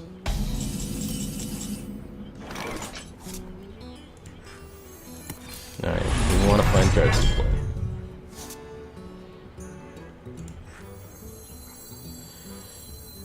Scary. He's used 1 Druid of the Claw. Like, Druid of the Charge is really scary, but I don't think we can afford to just, like, do nothing here. So I'm going to develop 2 Frothings. I'm going to hold the Inner Rage for the Patron in case we get a Whirlwind effect. So we can get a Patron, Inner Rage, Whirlwind, and then execute his guy sort of turn. Maybe that can give us a little bit of an edge to push through if one of these Frothings sticks. Because one of them's dying for sure, but one could stick. Oh my. Both of them stick. He has no fear. No fear. Alright, we're gonna punish him for his lack of fear. Charge forward! A fight! Code! Alright, so we Inner Rage first. We wanna get Boombox hitting on these patrons. Hit on my patrons, bro. Alright, go here first. Hit my patrons. Propagate 1. He has no big game hunters, that's good. Alright, that's okay, that's okay. We should probably go face first.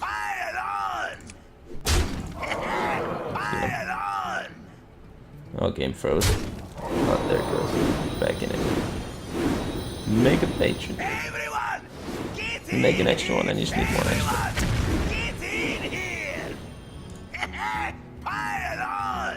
I must choose. Oh shit, I had lethal. Oh shit, I still had lethal.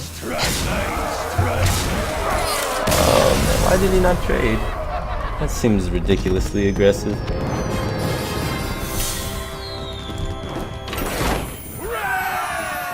You had lethal, missed lethal. Oh my god, missed lethal. You gain damage by trading, guys. I thought I'd teach you this principle.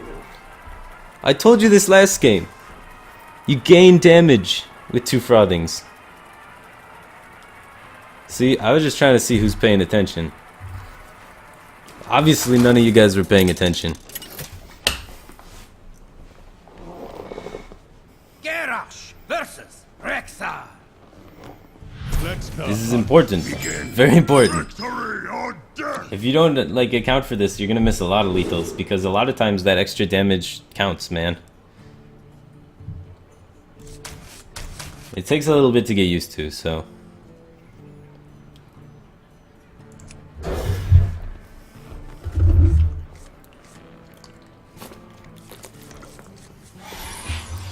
That didn't quite hit the mark.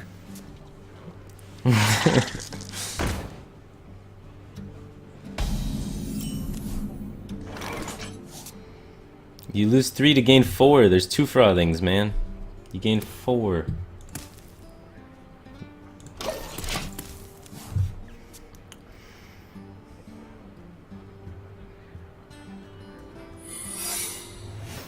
There were multiple lines. No. Maximum overkill is the only correct line. Don't give me this bullshit that there's multiple lines. Alright, we saved coin for Coin Despite. Like, developing Acolyte here doesn't take too much presence on the board. Can't beat Animal Companion, which is what's coming out next, especially with that likely freezing trap that'll be just thwarting our development. Alright, well, now that he does this, I think it's fine to develop Acolyte. So we don't have anything to hit, really. Frothing is better, though, I think. Because it doesn't die to the bow immediately. It's forced to throw away the web spinner. It doesn't die to Houndmaster. Houndmaster's a pretty big deal on that web spinner, just trading up on my Acolyte of Pain, so Frothing just a little bit stronger on the board. So I like it. Tony J 651 just subscribed. Thanks for subscribing, dude. Sub hype. Welcome to the Batcave team thing. I appreciate it, man. Thanks for the support. Thanks. Thanks. Why thanks?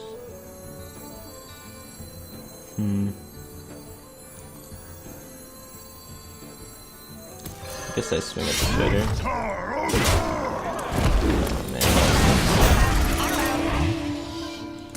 Oh, man. That's annoying. Do we want to proc the freezing trap here? Probably not. Like, as long as this frothing stays in play and accumulates damage, he's gonna have to kill it eventually. Otherwise, we can just use a war song to throw away any charger into the freezing trap and then kill him. So I like keeping it in play.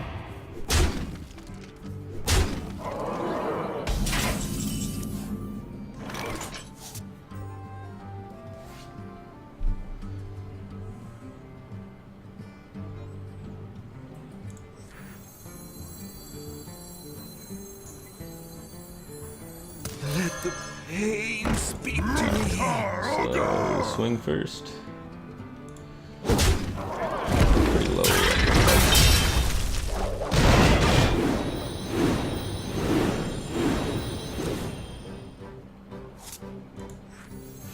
Draw 3 cards.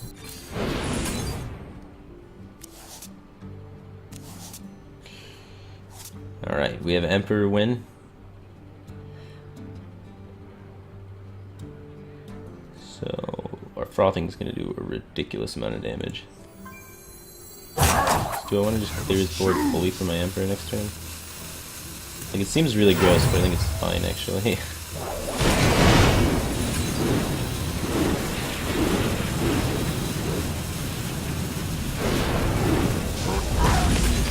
Now he has to leave a card out of hand to deal with this Acolyte, otherwise we're able to hit him for 13. So, he's under a lot of pressure here. He can't really develop high main in this situation unless it's an explosive trap. So we'll see how that goes. But basically, we're forcing him to have a weak development turn because he has to deal with our threat here of the 13-2 Frothing Berserker, which means we can play Emperor a lot more safely. So here he comes, bowing the Acolyte, and probably playing no minions. No, he's bowing me in the face. Shit. Maybe it's Explosive Trap. Uh-oh. God damn it. Alright, well, if we play Emperor, we're not dead to Unleash Kill Command. Oh, he is going to deal with the threat, okay. So he has a weak development turn, good. He's used the Unleash here, he probably isn't setting up lethal. I think we're okay. So he has his weak development turn that we were desiring. Now we can get Emperor down safely. Now he's forced to go in race mode, and we have shield blocks in our deck that we're going to find.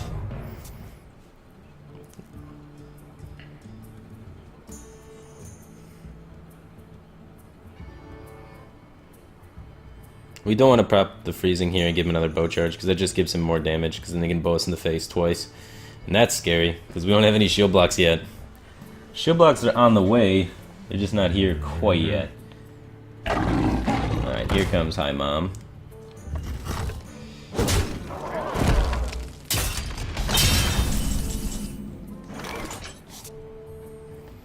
Alright. Now we want to get the freezing trap activated. So let's go here in case it is just explosive. Didn't quite hit the mark. Alright, so it's explosive. Can we kill him through explosive here? We only have one Frothing, so it's unlikely. I don't have enough time to figure it out exactly, though. Do I have to use the War Song? I don't have to use the War Song, I can just trade with the Emperor, right? So I can go here. Saving the War Song is pretty important, so then I can use it for future turns. So I can go... I want to armor for sure, but Gnomish seems good. Gnomish, Slam, and armor. I must choose. Pass me that heart light spanner. I don't think we can die from this position. Okay, cool. We got Armor Smith for next turn.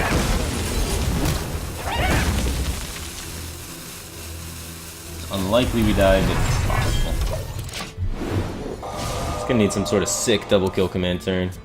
As long as we don't die, I think we win. If it's Bear Trap, we don't have lethal.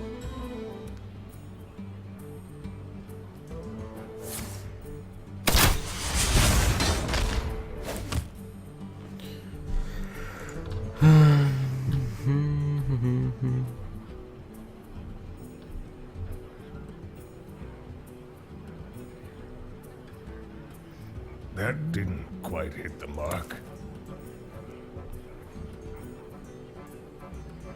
I wonder.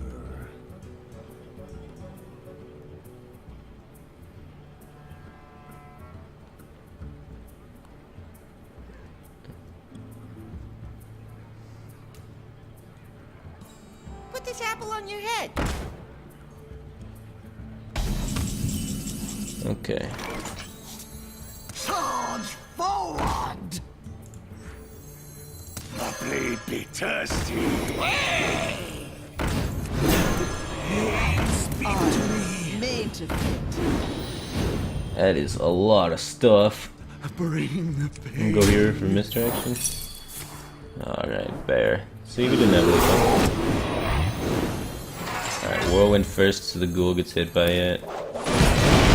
Alright, we don't have another Whirlwind, we don't have any Inner Rages left, but Battle Rage for shits and giggles. And then go here. We might actually overdraw. I should have waited to see what cards I drew first. Okay. There's like no 1-mana cards that we can get, didn't matter. Strike. Nothing left to trade into, so these just go face. And then finish with Frothing.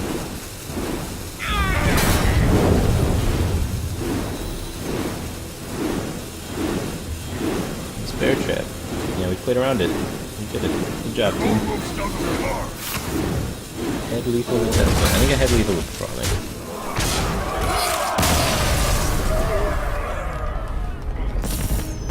If we didn't have lethal, we were at 30 health. 10 cards in our hand.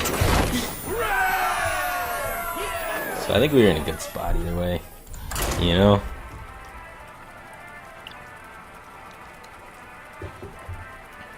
What is my objective against aggro and mid-range decks?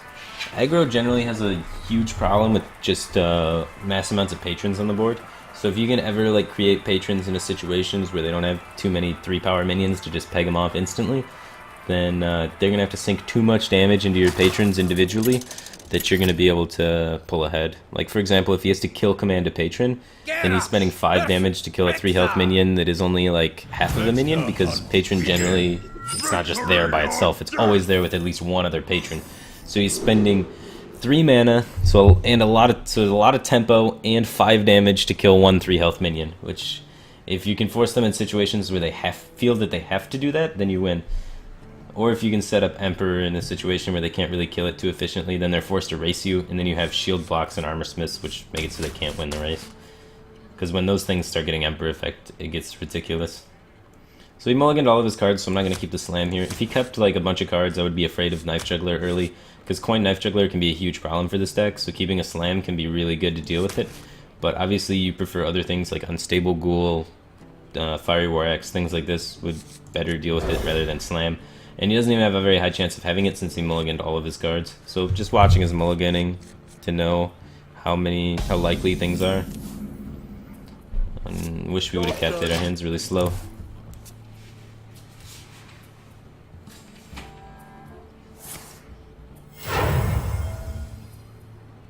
Put this apple on your head. See. Yeah, we mulliganed aggressively to try to find a better answer for this, which is kind of greedy. We should have just kept the slam, I guess. Turns out we wanted to get our other answers, though. Because slam's our worst answer. It's like your backup plan answer. But this is one surefire way to lose this matchup. Not killing Knife Juggler, man. That guy kills you. Alright, I'm gonna be forced to double interrage this here. I just have to do it. But if Animal Companion comes down behind this board, we're dead. So we're running 1 War X or 2? I'm only running 1 War X. I think 2 War X's is a bit too clunky. It doesn't draw cards, so it's only good early game. Oftentimes you're just hovering a Deathbite above their face, so I don't like it.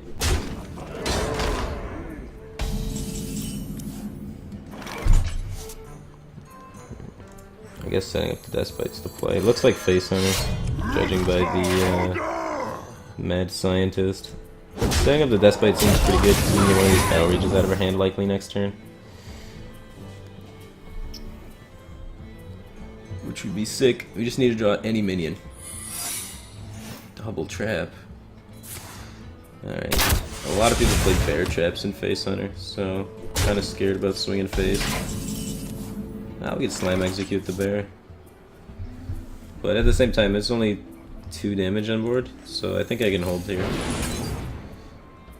If I shield block, I lose 2 armor from my deck forever, technically. So I already have a play lined up for next turn, which is just Emperor.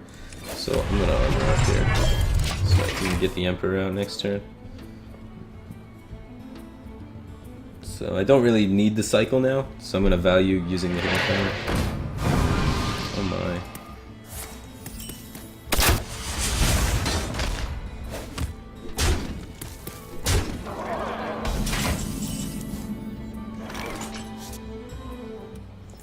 Well, we can get this down, go face, slam execute the bear. We miss armoring up though, which is pretty scary. We should play this after the fact too, because it takes way too much damage. So you play this. Well, no, we have to execute this. Maybe I just swing here, execute this to develop Emperor.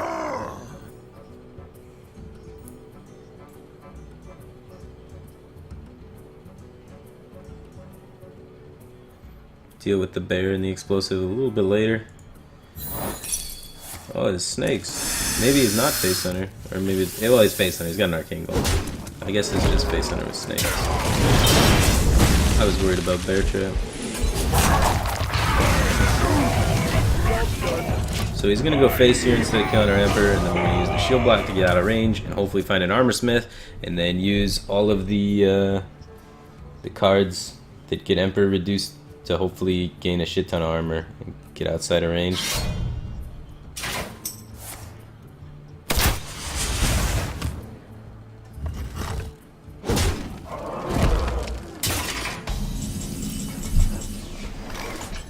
Okay, so we can get a lot of things damaged off this explosive now. But it's not good yet. We need the armor smith. Oh, would you look at that. So we play this first, play around snipe. Do I want to do it this turn even? I could wait for more minions. Honestly, I don't like giving him the bow charge or anything either, so I'll just wait, get everything reduced. We're at 15 health. I don't think there's any way we can die at this mana total. Like, you would need like Arcane Golem Abusive Sergeant is only 13. So there's no possible way I don't think we can die that is in standard Face Hunter. So yeah, let's just hold back a little bit and then get everything reduced, squeeze in a little bit more things next turn, and win the game that way. Oh, he is going to turn around and try and kill the Emperor now. Just realized this is too much of a threat. Oh no, he's going to ignore it and just... Yeah, now he's forced to spend 3 mana and 2 cards to deal with an Emperor that's already procced twice. So I think he should have just killed it in the beginning. He's changing his lineup. He's confused. Okay, now he can squeeze in all of our things. So, yeah. Charge forward! The blade be thirsty. Made to fit. So we can get the Gnomish involved as well. Draw more cards, find the shield block. Okay. Well, we already used both shield blocks actually. That doesn't help much. So, do I want to slam first? Do I even want to slam it at all? Hey, give me a minute. If it's freezing, I guess I kind of do. Freezing would be hella awkward here. Okay. Well, now we find Whirlwind off of Battle Rage. So we don't want to slam it because we want to hit Whirlwind first. Yeah.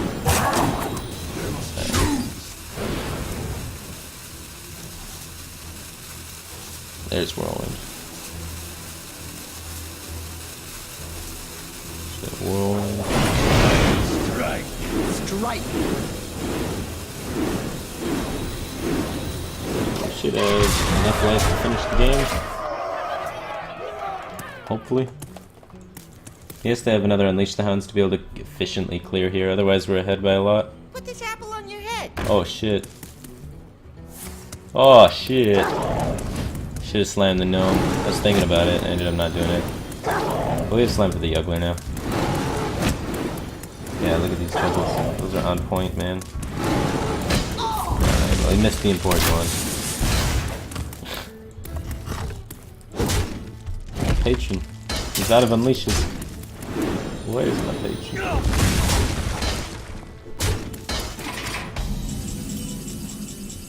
Oh, I like that card. Well, he's out of unleashes, so might as well extend another board. I'm out of battle rages though, so I want to just get this damaged just to play Acolyte though. Do I? Nah, I think we're fine here. We wait another turn, right? So we just go... Let the pain speak to me. First draw card. There's the card we're looking for. Clear that. And Orc's face armor.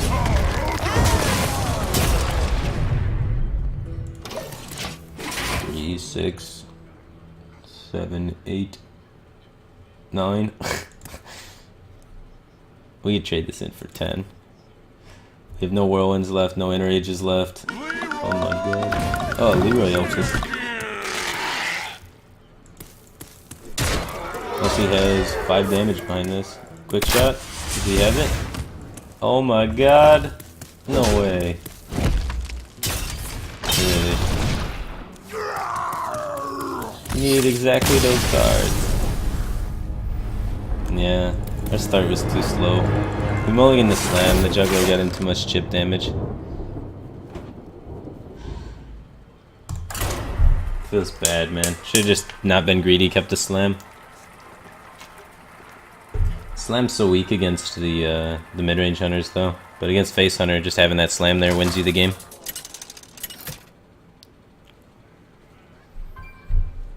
Garrosh versus Gul'dan. Your soul shall be mine! Victory or death! Alright, so against Zoo, we kind of want the early game creatures. Against Handlock, we don't really want them as much. Taskmaster's not bad though, because it activates Execute. Armorsmith, pretty useless in general. Can be used on your own battle rages, which is good, but not very useful. So I'm going to piss back the girl and keep the Execute in the task, because I think it's probably Handlock. We get the War Axe though, so if it is Zoo, then we're probably crushing him. No Deathbite though. Feels bad, man. Why don't I run 2 Armorsmiths? Because Armorsmith's really bad in a lot of matchups. It's only good against Face Hunter and Freeze Mage, like really good, and it's just pretty mediocre in most of the other matchups. It's like not bad. If I was gonna run another Armorsmith, I'd probably cut Gnomish Inventor. I really like having one Taskmaster though, so if I cut a Gnomish Inventor, then I'm playing like a more defensive anti-aggro list, and it's one Gnomish Inventor, then 2 Armorsmiths, 1 Taskmaster. I like that list against more aggressive decks, but there's been a lot more control-y decks on the ladder, so the double Gnomish is a bit stronger for drawing into your combos and such.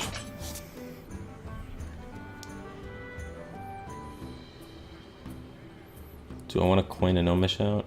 Yeah, I need to find other card draw cards, so just getting this cycle down to try and find a play faster is good. So I can't just like be whiffing turns here.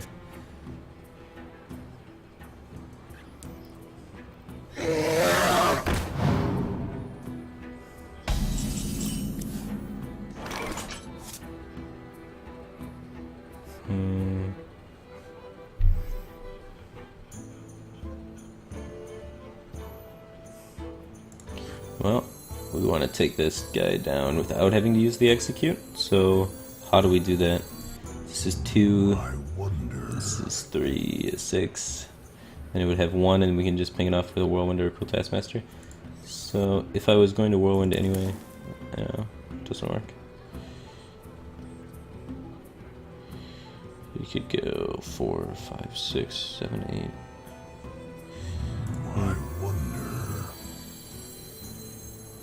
Just trying to figure out if I'm gonna line up to kill this. I want to kind of get another thing on the table, but being vulnerable to Hellfire is kind of a big deal. So I'm gonna put this Taskmaster on the table. It's vulnerable to Mortal Coil, which could be a blowout, but it could give me the Battle Rage value that we need. I want a Battle Rage this turn. I'm doing a big 3D with it. Also setting this thing up to die. So when this trades in here, I can finish it off with the War Axe, Battle Rage for 3. I really just want to get a lot of card draw early here off this Battle Rage. We don't have any of the combo pieces to kill him besides the Whirlwind. We need 1 Whirlwind, one Frothing, 1 Deathbite, 1 Warsong Commander. So we're close.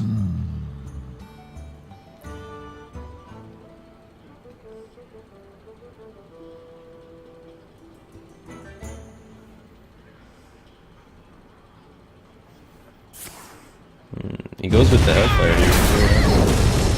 But he doesn't develop anything here, and he allows me to kill this guy for free. So I'm fine with that. Now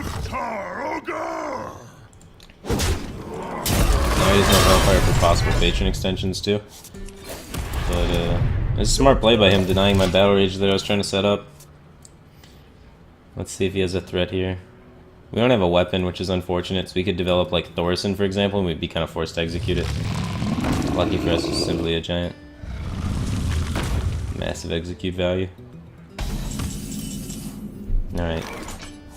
Drawing pieces. Getting closer. Yeah. Alright, so this is 8 damage, and then it turns into 6 more. So 8 plus 6 damage on 9 mana. It's kind of far away. We are going to execute this, remove a little bit of pressure. Deathbite's pretty good here.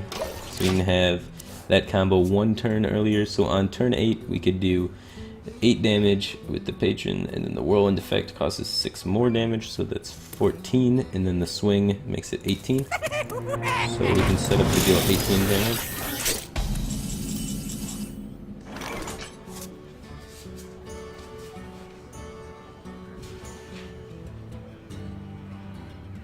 Alright, so if we swing at the Dr. Boom, he has no ways to taunt up things without actually killing one of his own boom bots. So we set up lethal.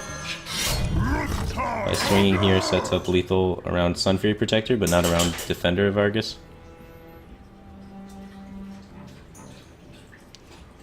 So, if he taunts with Sun Fury Protector, no matter where he taunts, we could potentially lethal him depending on Boombot RNG. So we don't want to clear the Boombots this turn because then he could taunt the Watcher and we can't actually get through the Watcher. So we have to force him to Mortal Coil one of his own Boombots to then taunt. Otherwise he could die. Or he has to double taunt.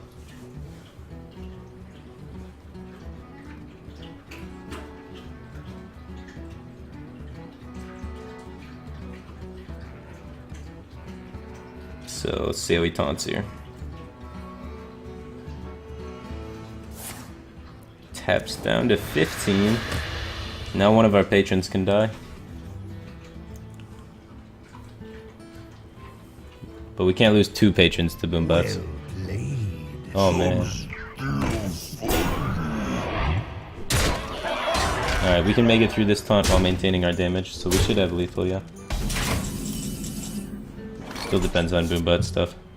Actually, with that draw, we could probably get through. I don't know which is better, the Frothing or the... Frothing is actually not that much damage, the Patron's better. Forward!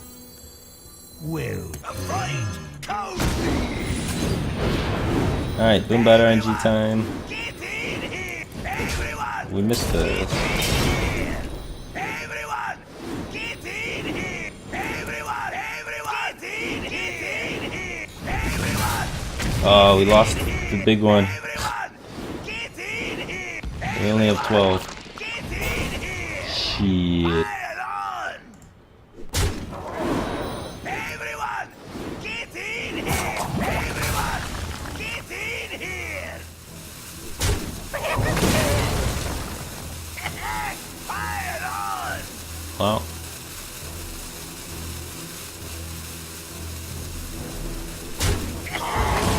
Try and set up lethal for the next turn. So now if we went Warsong Frothing, triple Whirlwind, Boombots are much more likely to screw us. And then it's the first Whirlwind is 1, 2, 3, 4, 5, 6, 7. How much damage is this? We have... These are only 2 damage a Whirlwind. It's so little.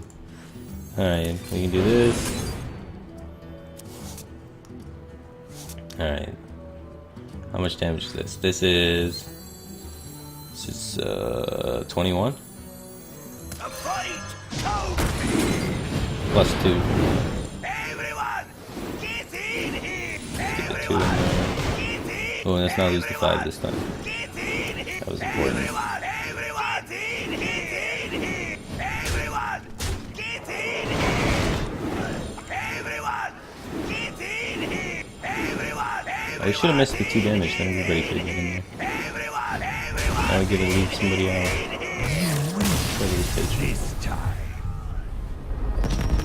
How do you calculate it so quick? It's just a combo I've done a lot. A lot of times I have gone Warsong, Patron, Inner Age, Whirlwind, because it's 10 mana. So all of the like common 10 mana control combos, like you just start memorizing what they are. And that one's 21.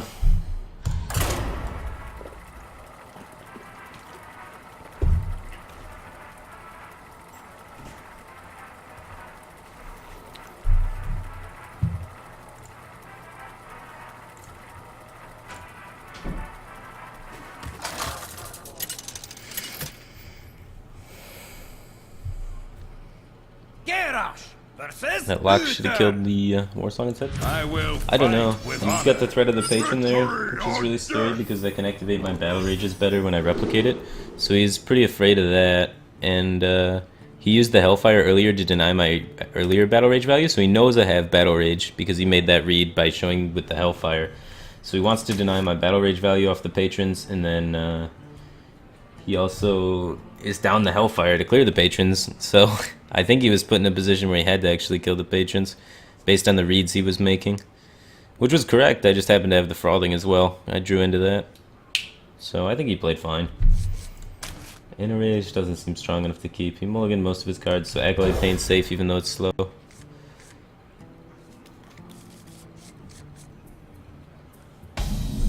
22 damage, not 21. Whatever. Job's done. Some say 19, some say 22. Twitch chat doesn't know.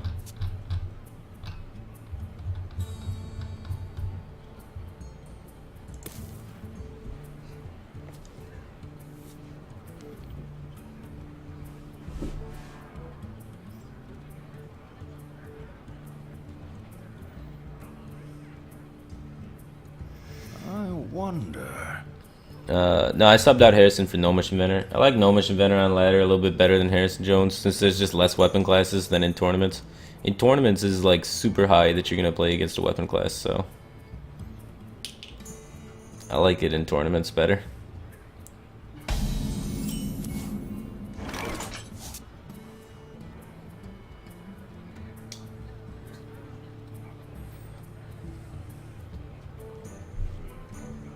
It's just 6 times 3 plus 2, which is 20.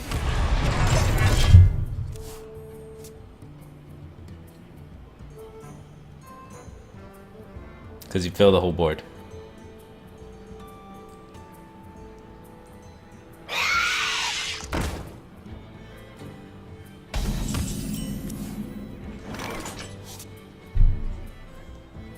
Let the pain speak to me.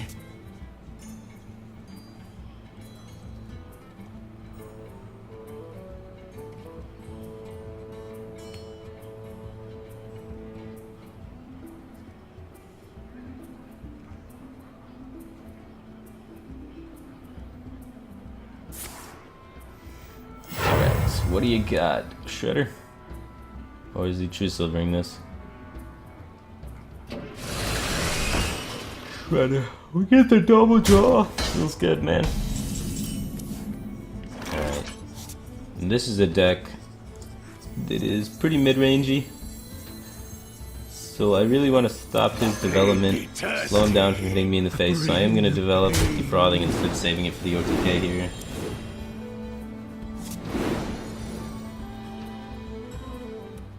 Oh man, probably should have just enraged that and traded up, but we're getting so many draws off the Acolyte that I'm hoping that we find a Whirlwind effect for this Patron, so then I can just Patron Enrage Whirlwind, win that way. But it might have been better just to trade up there. Debatable. Ooh. Owl would have screwed us trading up there, so I guess it's fine this way. Trading up wouldn't have worked out at all. Whirlwind would be a sick top deck. Deathbite's a sick top deck. So let's try and swing here first. The Noble Sack. Get down! And then Avenge goes off, and then we execute what gets avenged. Oh shit, no Avenge.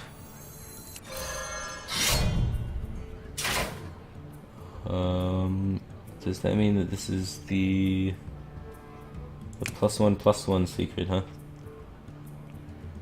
Gosh darn it.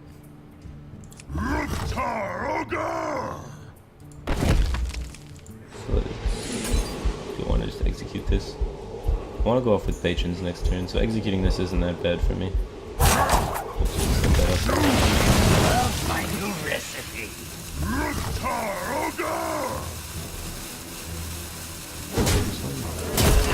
If I happen to top deck Whirlwind, it could end up pretty fortunate for us. We can kill the spider completely. Or we could ignore the spider since it's oh, no inner rage. Feels bad, man.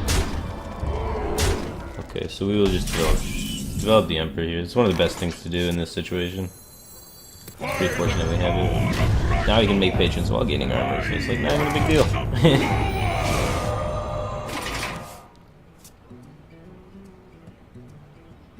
Hopefully he doesn't have Mysterious Challenger behind this.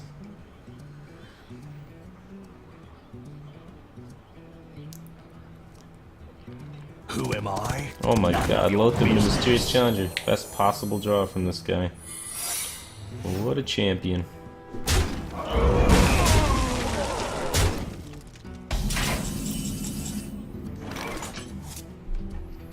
Alright, let's get this armor smith down. Made to fit. Repentance. Do I want to slam something? Like, not having the execute here is so awkward. I might just die. Let the pain speak to me.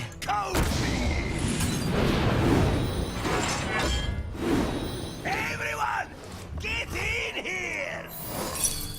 Job's done. Trigger the secrets to gain the armor and make the patrons sort of pushed up against the wall and have to get the shield block to try and recover. We got more draws coming in off the Acolyte. So we have some outs here. We're not actually that low, but there's so much damage on the board. 9, 10, 11, 12, 13, 14 damage on the board. 15, 16, 17 damage on the board. So we're at 4 life. Okay. If he has True Silver or Kings, we're dead. That's a tough curve to beat.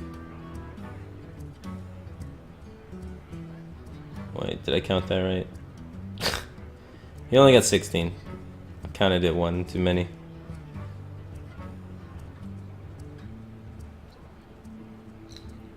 So we're not dead to Kings and True Silver. All planned. One range out of lethal. All planned.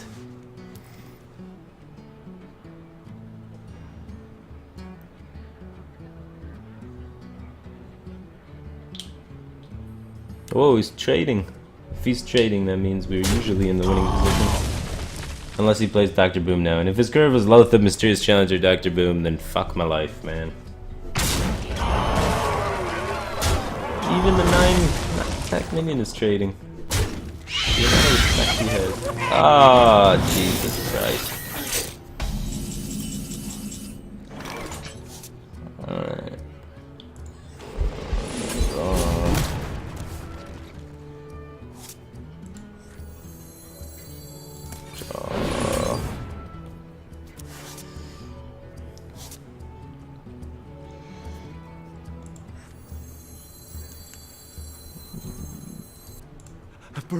Probably pretty greedy. Oh, I mean, I have the unstable goal anyway, so.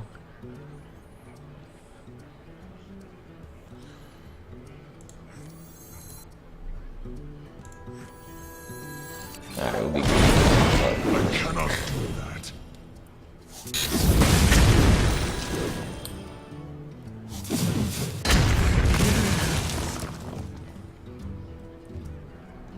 Alright.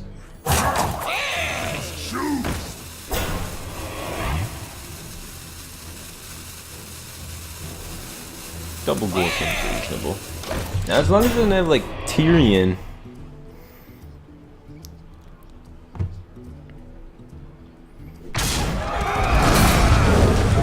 I'm hoping this boom doesn't connect super easily.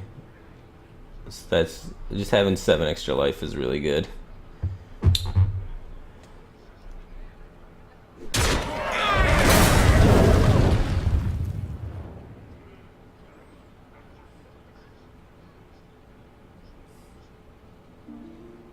Put this apple on your Oh head. shit, it's not Tyrion, holy god. What are the odds of that? Reporting for duty. Reporting for duty. Reporting for duty. Alright, where's my patron? Where's my patron? Reporting Easy for duty. patron turn. Easy patron turn.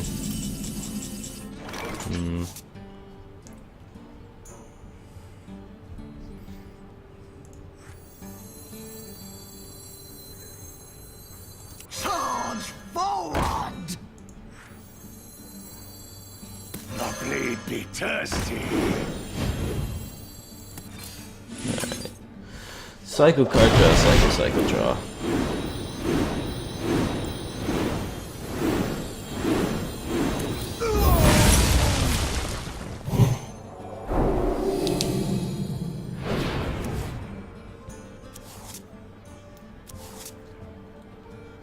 I strike.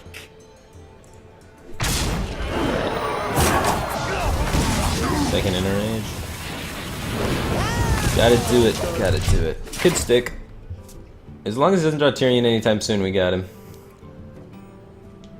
For the Lich King! Fuck, Spectral Knight. I can't slam it, god damn it. And he is concentrate! What the hell? This guy's deck is crazy. Oh my god.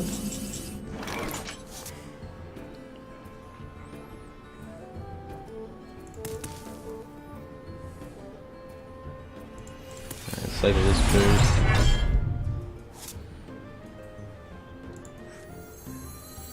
Guess we're just cycling this. Cycle this too. 4 cards left. Patrons in there. And War Song. So next turn we swing with Deathbite, clear the thingy.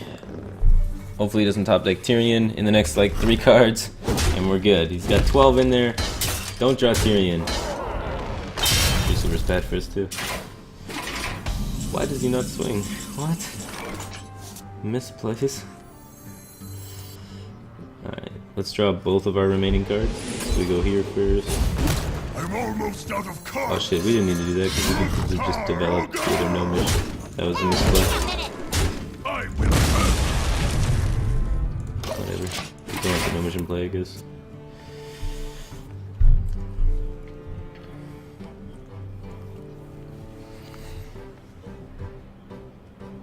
But yeah, we should play Gnomish instead of slamming. I didn't even see it in my hand. Alright, War Song. Top deck.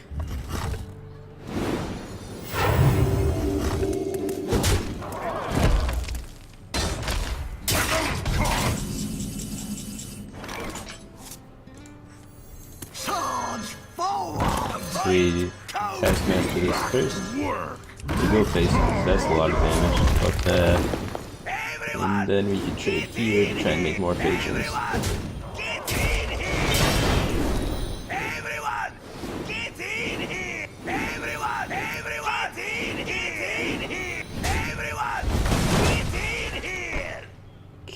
damn it. He's gonna gain a lot of life off this stupid Doomsayer. So the best way to do it is to sink 8 into it instead of 9 into it. We still have lethal setup. 8, 9, 10, 11, 12, 13, 14, 15, 16, 19. We're 1 damage off lethal next turn now. Because of that. So he gets an extra turn to try and find Tyrion to fuck us.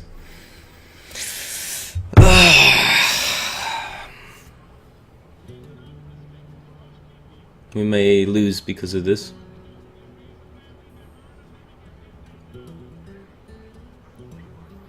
Let me think. Don't do that. He's got concentrate.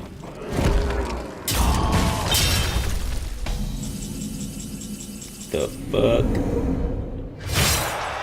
What card would he not play?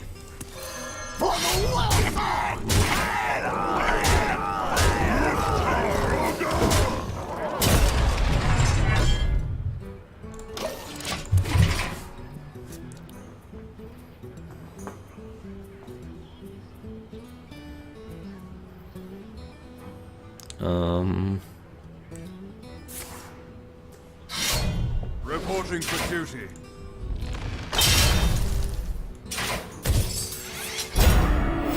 Reporting for duty.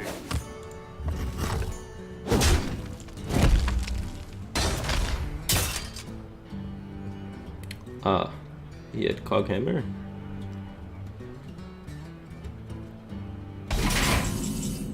His last few turns were a few confusing to me.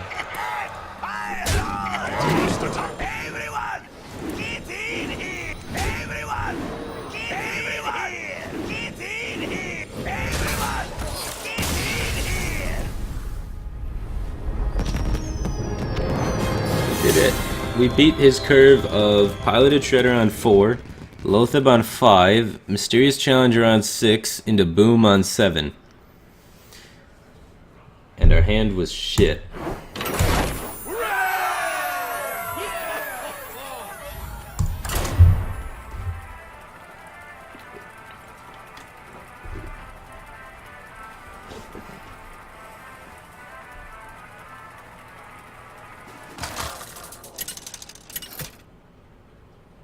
Yeah, this deck does very good against the Paladins usually.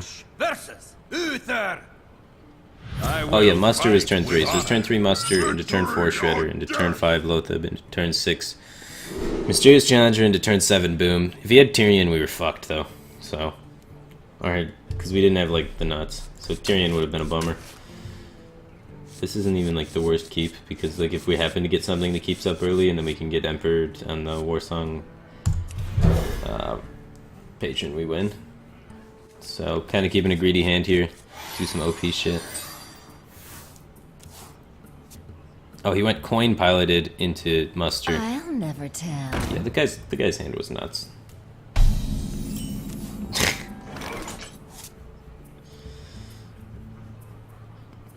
Think he's gonna play some secrets? I'm gonna hold this coin. Take the risk.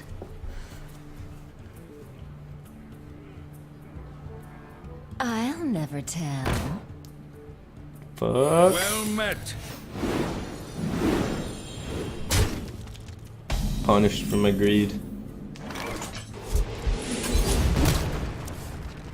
Alright, he musters, we roll in profit.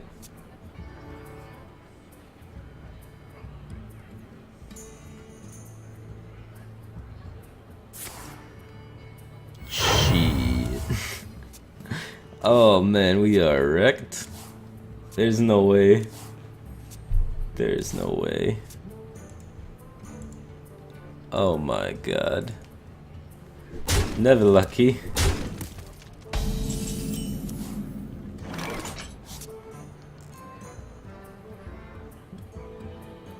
Alright, well that's not worth a whirlwind cycle. Oh, Deathblade sick though.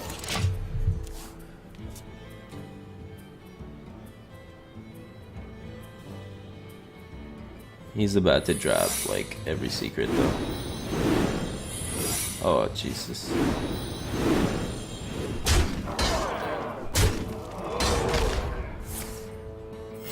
Reporting for duty.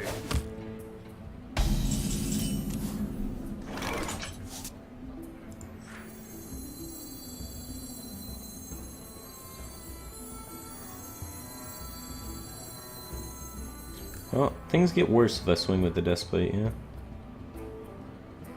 Maybe I just cycle. Pass me that Arclight spanner. There's a card. There's a card.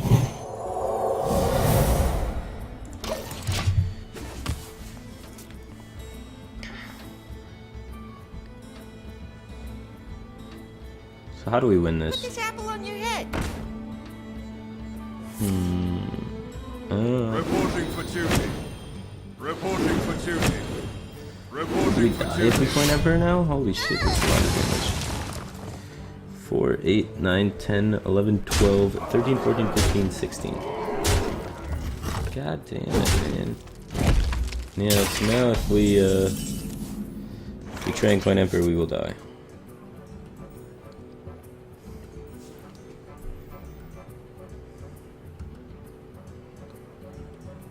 Alright, if we hit Enrage, this could be sick. We can clear the board then. Speak to me.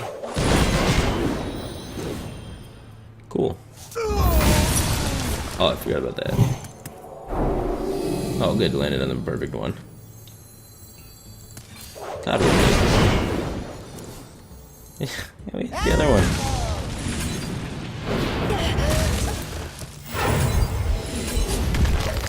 Worked out swell.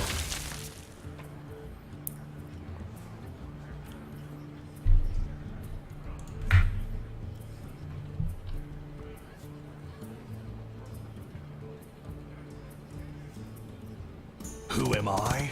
None of your Yeah, that would be the card I would draw in turn 6 with his starting hand as well. I would also pull 5 secrets. He's a very good player.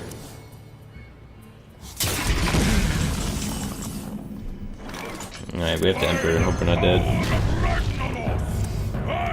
If Emperor works out, we have the Patron combo behind this.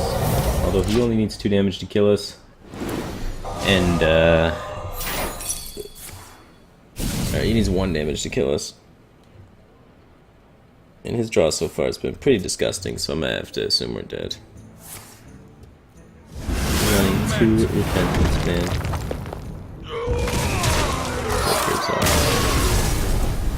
He don't give any fucks.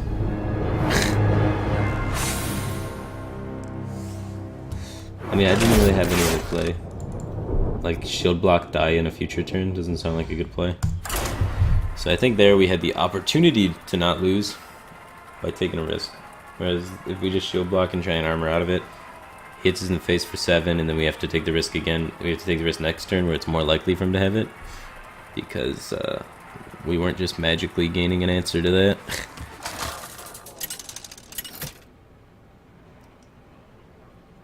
Garrosh versus Rexar. Let the hunt begin. Victory or death! Okay, Deathbite's a solid keep. Acolyte's pretty sweet. Shield block would be good if we knew it was face hunter, but we're not sure. Just gotta kind of keep a diversity in there.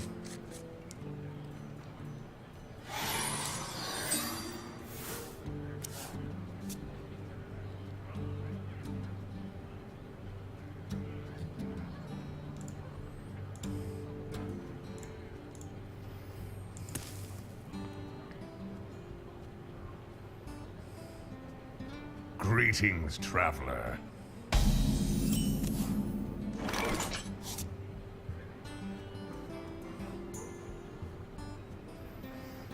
Nothing to do here.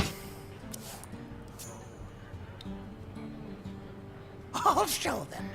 I'll show them all.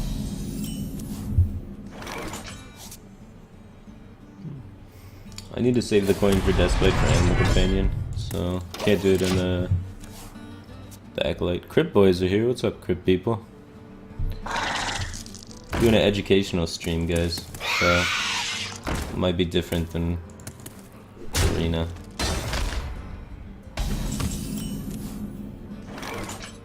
Well, is Coin Deathbite still the play, even though there is no Animal Companion?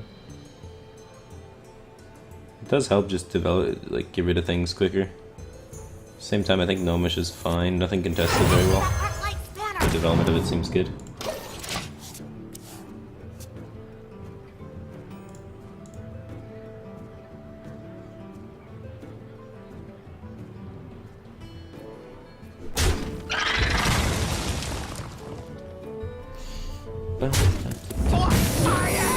Wow, that Nona worked a lot better than I thought it was gonna work.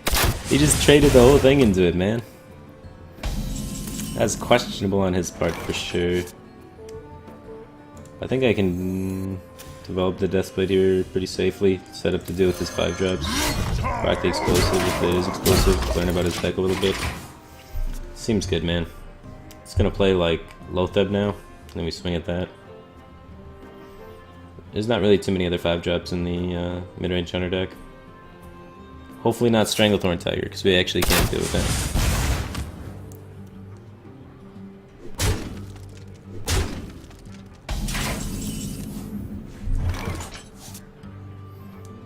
Well, we have another Deathbite, so this is totally reasonable. If we didn't have another Deathbite, I would never make this play. But we have another Deathbite, so why not? And then we develop the Stable Ghoul, so we have some practical ideas to actually deal with, because if that thing actually lives, then we can use it to propagate patrons very easily. Oh shit, Web Spinner. And he wins the 50-50! What a god. Alright, this is fine though. I know it's not Snipe, we've played a bunch of cards, so it's already been known. Might as well make a lot of patrons. Not gonna practice into the freezing trap because it's pretty good on this board. It's pretty good on this board.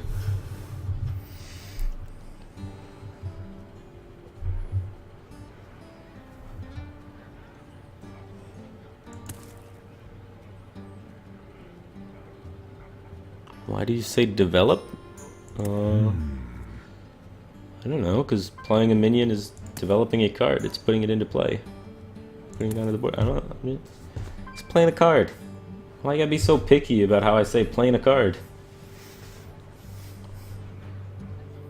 Unleash the skill. He can't unleash, man. He's gotta bump into the thing first. But even if he unleashes, like, I'm at 24. I'm just gonna bounce patrons off his hounds. Doesn't seem very good. So how good is Unstable Ghoul on this board? Turns out it's pretty good. I don't know. I don't watch those videos very much, so I can't do it right. Feels bad, man. Well played.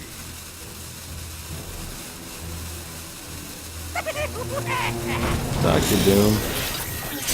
Not Dr. Boom. Okay. Well, how much damage do we have? Because we could probably kill him.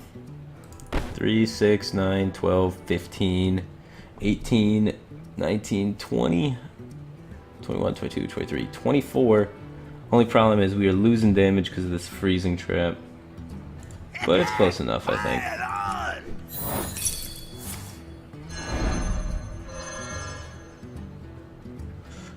So let's just go face with all of this and shield block. He's got 10, 11, 12. So what could kill us? Double kill command hero power could kill us, unless if we don't armor. So let's armor. Now no combination can kill us, and then go here. Now the thing we're most afraid of is like acid now. Does that allow us being most afraid? I think we're okay. We're afraid of taunts, I guess. But he's got to kill all these patrons too. So, seems unlikely.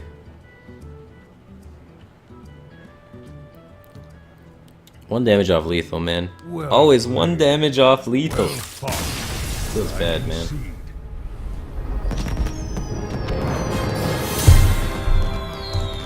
Almost legendary.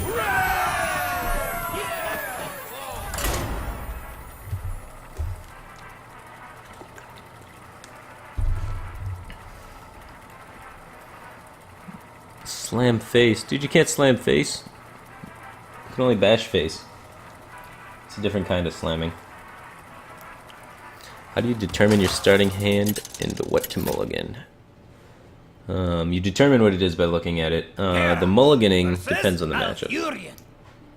I must protect the wild. In this matchup, we're going to look for things that can gain us tempo early game rather than card draw. Card draw is still good in the form of Acolyte of Pain. Gnomish Inventor is a little bit too slow though, so we're going to pitch these, look for things like weapons, and look for 2-drops. Not Armor Smith though. Armor Smith's too weak of a 2-drop. It doesn't really contest anything in this matchup. The 2-drops we would keep though, we'd keep Cruel Taskmaster and we'd keep Unstable Ghoul because they can actually be a threat and initiate our combos and our triggers, things like this. Unstable Ghoul is really annoying for Druid because they're kind of forced to Wrath it when they don't really want to because they want to be able to save Wrath for patrons, and they also want to develop a creature instead of Wrathing. But they're kind of forced to because otherwise we can make patrons off of it or get free cards off Acolyte of Pain and get free cards off Battle Rage and just snowball things. So it's pretty sweet when you have that on too.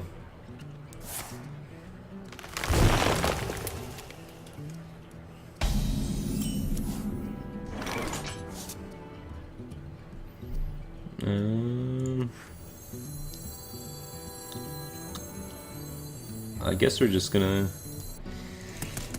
like coin frothing seems appealing, but we don't have very much like to back it up. If we had a weapon, it'd be so much stronger. At the same time, like this hand's not doing anything. Like if he develops a minion, how do I combat his development? And there's not much I can do. So I think I'm gonna take the initiative here with frothing, and hopefully top deck a weapon. Like without a weapon or some way to just deal with the first half of the shredder, it's not that good.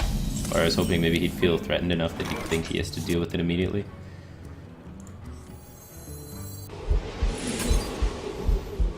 So now it's just...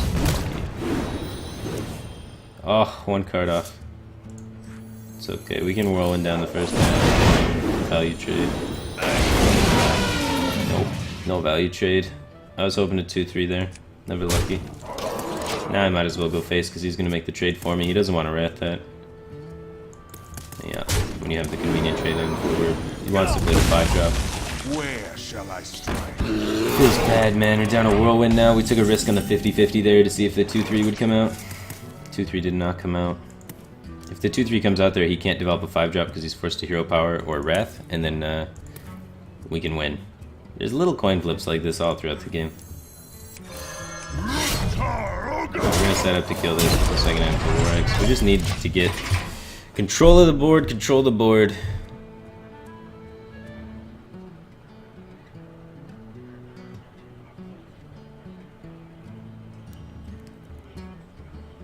Where shall I strike? Got to.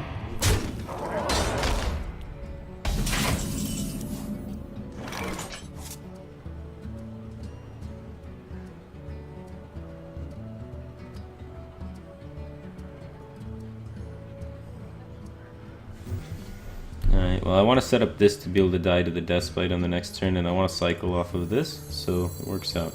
I can play this, Enrage it, Battle Rage, try and get some board control, trying to force him not to develop a 7-drop this turn and opt to swipe instead, hopefully, because this trades with his minion.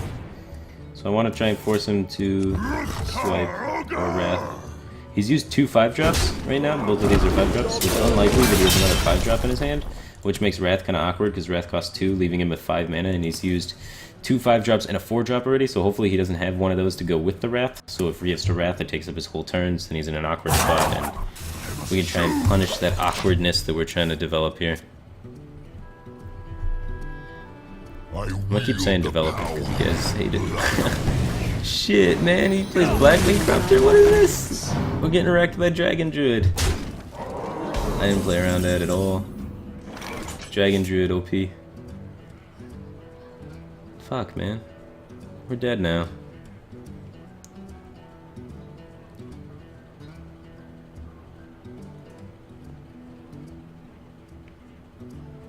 That was really good setup for us if he didn't have, like, Blackwing Corruptor. And he filled out the curve perfectly behind Blackwing Corruptor and Wild Growth up into combo. How do we not die? I don't think we do not die. 7, 8, 11. Doesn't even like set up for anything because we can't Warsong with this. Like Gnomish. Alright.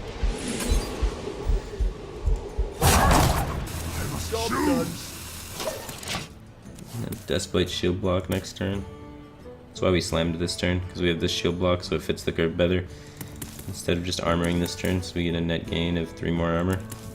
Because otherwise next turn, if we armor this turn instead of slamming, then next turn we have to go Deathbite, slam, and then we miss the armor and we miss the shield block. Okay, more armor this way. Where are these executes? I don't think it even matters.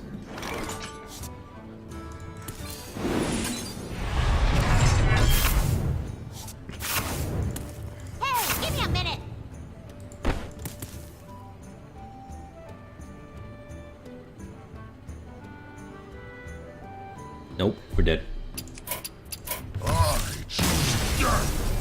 Fell Reaver Dragon Druid. Got him.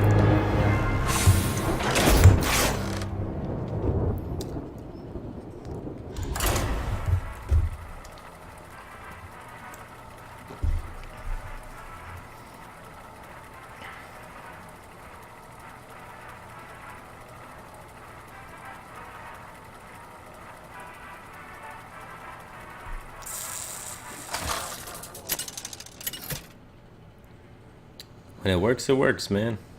Garrosh versus Garrosh. Warriors. Control Warriors and bad matchup for us. Patrons a mirror match, so it is what it is. I think Patron's more common right now, so I'm gonna hold on to the Emperor here. Emperor isn't really good to have in your starting hand against Control Warrior, but against Patron Warrior, it's a lot better. Just opens up a lot more possibilities for easier ways to make patrons and ways to OTK your opponent faster if they make patrons. Patrons are, like, Patron Warrior is one of the decks that's most vulnerable to the OTK since they make patrons, which then take up a lot of board space and buff up Frothings a lot. So, kind of funny that it's most vulnerable to its own tactics. So in the mirror, a lot of times you're very afraid to make patrons if Emperor goes down because you could be killed. Hit me in the face. Damn.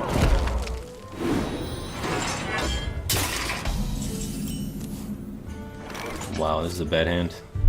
I guess I'm battle raging for 1 since I have 2. Strike! Another very useful card here. These are decent cards with Emperor, I guess, except the inner rages, of course. Like Whirlwind and Battle Rage are okay with Emperor. Pain, speak to me.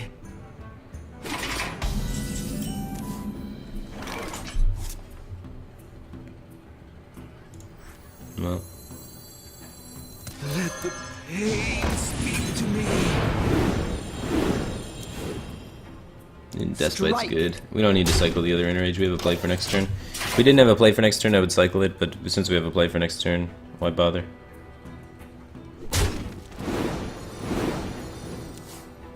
Oh!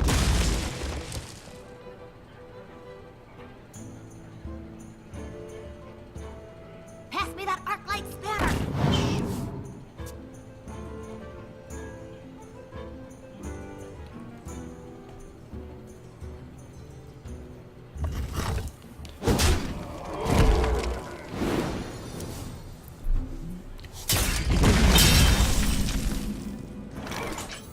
Alright.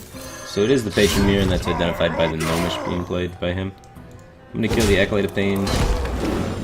It does less damage, so you think maybe you want to kill that second, but he can draw another card off of it, and also it's damage, so you can Battle Rage off of it, so it's more annoying. Looks like he has Coin Emperor. First Emperor. Scary boys. Well, we're gonna have second Emperor, so... Oh yeah, hitting the War Song there is insane. So now we're hitting Whirlwind and War Song, which are combo pieces. Unstable Ghoul is somewhat of a combo piece. They're not part of the core combo though, so you don't call it a combo piece. Core combo being War Song, Frothing, Patron, Whirlwind. So 2 pieces of core though. A lot of damage potential if we get a Frothing Berserker. We have to be worried about our board and our life total as well, since he Emperored already. We could be dead at any moment.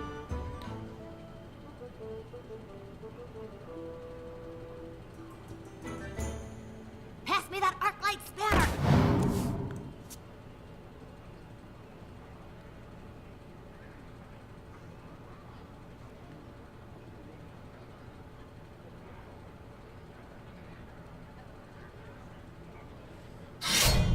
Oh, he has to take it to the face? That's pretty good for us. Or he's developing the Death Blade for killing us. Alright, he's not taking it to the face. That's not good for us. We're scared now.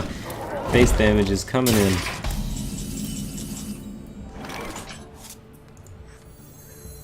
Pass me that arc light spanner. Oh, Patron's not a pet draw. We cannot do anywhere near 24 damage though. So Patron's not helpful enough. I don't want to just make patrons just to make patrons. I need to find my Frothing. So I think I might just cycle here into the Frothing. Try to at least, you know. Draw 2 cards of this, do cycling. Try and hit shield block maybe here. Nada. Patrons can only do like 20-ish damage. 24 is not an attainable number.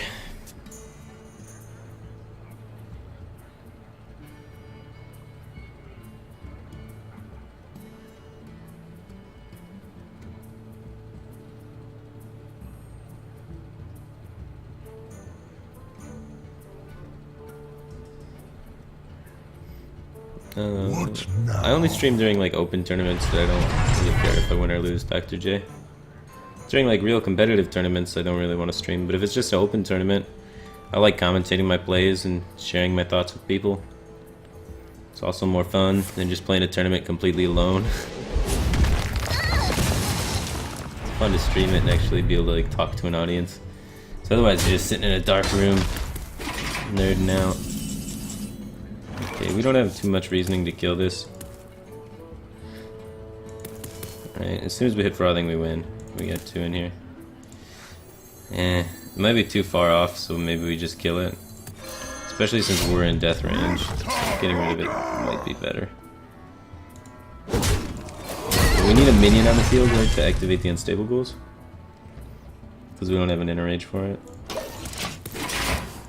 We can't go off on patrons, though. If we go off on patrons, he'll just reverse it and kill us. Just play 2 Frothings and hit us in the face and kill us. So it's the armor pass game for a while, and we're at a life total disadvantage. So our one edge was that Gnomish was in play, but he was getting too much chip in with it, I think, for us to be able to take it.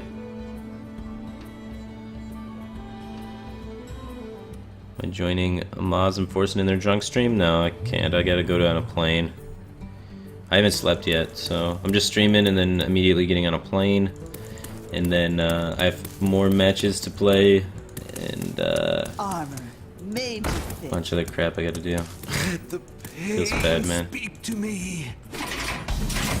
Alright, well he's trying to bait me to play patrons here. So we got 2, 7, 8, 9, 10. So we don't want to play patrons yet. Next turn we can do it though and kill him, I'm pretty sure. We only have 1 Frothing in the combo, so I might not actually kill him. He's going to be able to start getting in chip damage with these minions though, because I can't make patrons off of them because I will die.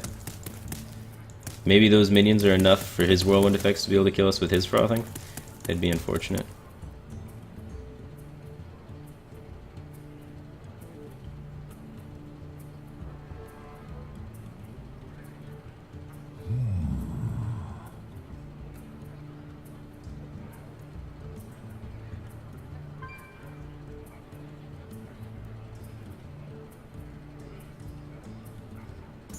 So, oh, he's going in. Let's see what it is. Oh, he's just making patrons. My blade be Yeah, he's going thirsty. in. How many whirlwinds does he have? How many does he even need? He only needs 1 whirlwind, I think, and he's got me. 5, 10, 11, 12, 13, 14, 15, 16. Everyone, get in here! Maybe one. Everyone, get in Then he makes another patron 19, 20, 21. If he has any other whirlwind. Doesn't have the film for the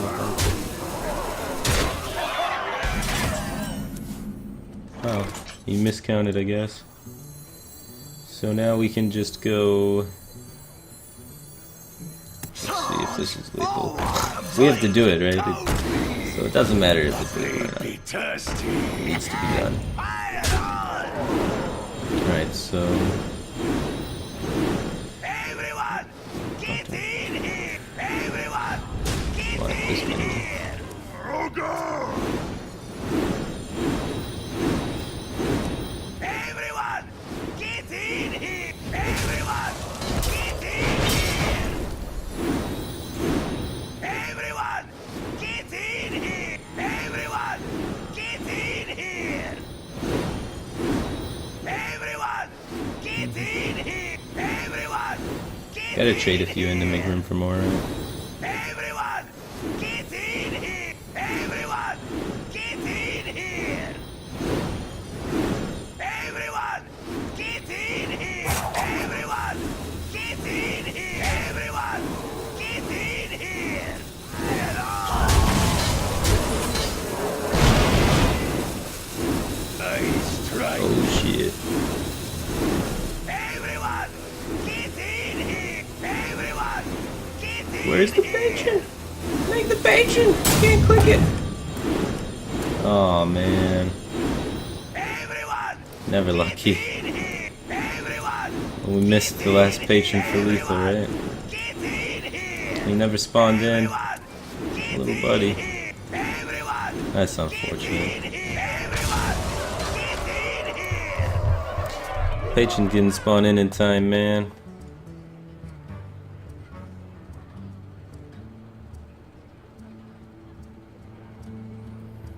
That's some shit. I had the damage, but Patron didn't spawn.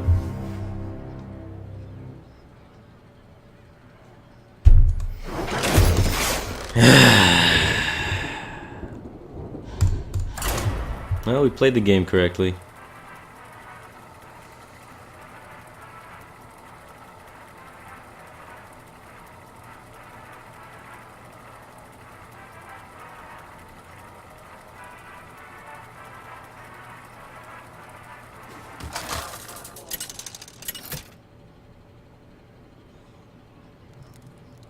Garrosh versus Garrosh. Victory or death! I will crush you! Alright. Oryx isn't good against warriors. Slam's like mediocre. Gnomish is pretty mediocre. Acolyte of Pain is good though. Cycling cards and stuff early. Inner Rage is pretty good with it. 3/2s to draw cards ain't bad.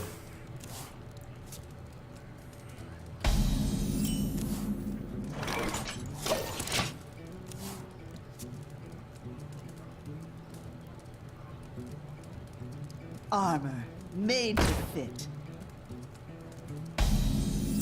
Generally warriors don't keep Oryx.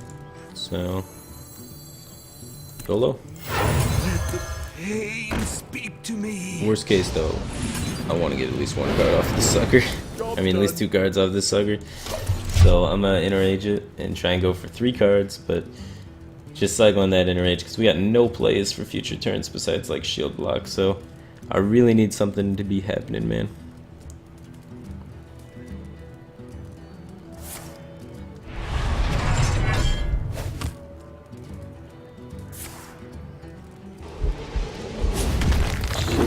So he's probably Control Warrior. So being able to identify that early is really important because that changes how we're going to be playing for the rest of the game. Job's done. Alright. We are in for the old 60-hour long game.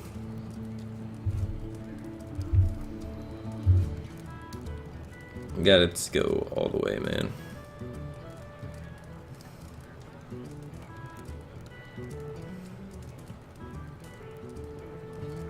Let the pain speak to me.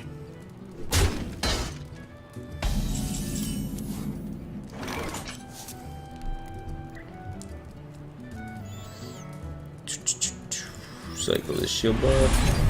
There's a weapon, so we can start clearing this crap out in a minute. So we're trying to save up to the combo of Warsong, Frothing, Patron, Whirlwind in our hand. And then we're going to play Emperor and then kill him. Whoa, he's being very aggressive. That's very smart from him. A lot of players don't play this matchup aggressively enough. And this guy does not look like he's going to have that problem at all. Maybe he's Patron and just has a shield slam. That would be bad. Real bad. Do I want to get this armor smith down? I feel okay about it. If you waste a Despite on it, I think it's okay.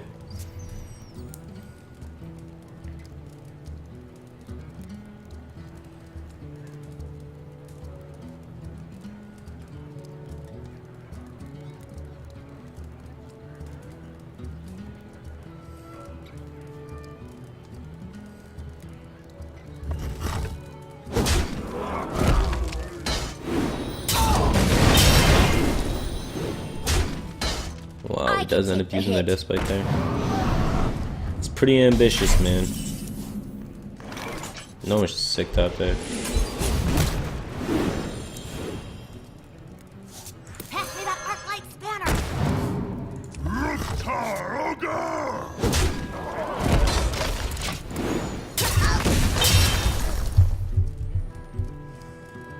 Gotta get rid of this armor smith, man. That thing is stacking some hard armor.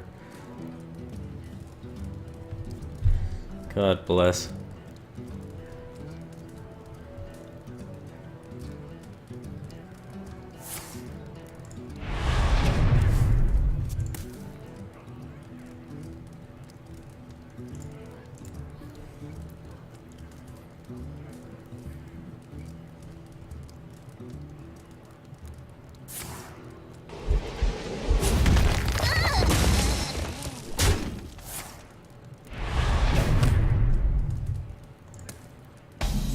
Down 2 shield slams now, no executes though.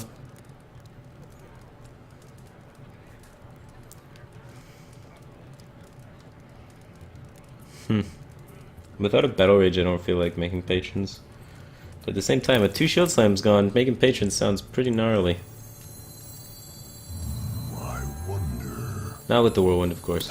We only need 1 patron, so it's not part of the core. So we're not using any cards part of our core lethal combo. But We are putting out some sort of a threat, so we can't just drop a bomb here. And maybe he can't deal with it too efficiently. Without shield slams, he actually can't clear this Patron over the top. Unless he runs bash, then he can kill it over the top.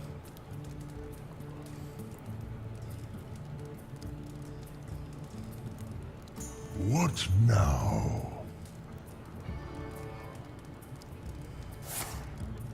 He brawls. Patron lives. It took 2 kicks. Never lucky. Never fucking lucky. Never am I ever lucky. Yeah, he wouldn't have been able to answer too. 50-50. We do force him to use a brawl this turn, which is good for us. It is good for us. Very good. Pain, speak to me. But not super awesome great. We wanted it to be better, but it's just good. 3, 6, 7, 8, 9, 10. Terrific. Alright, 8 cards left. We need to find 1 War Song, 1 Emperor, 1 Frothing, 1 Patron. 3 cards out of these 8 are required for us to kill him. And then he needs to have things on the board, or we need to force him to have to get things on the board. So it gets kind of awkward. I wield the power. Dragons. Uh-oh. Doesn't have any in his hand, though. Which means he's probably got fucking Harrison Jones in his hand. Alright, there's Patron. We're getting closer. Getting closer.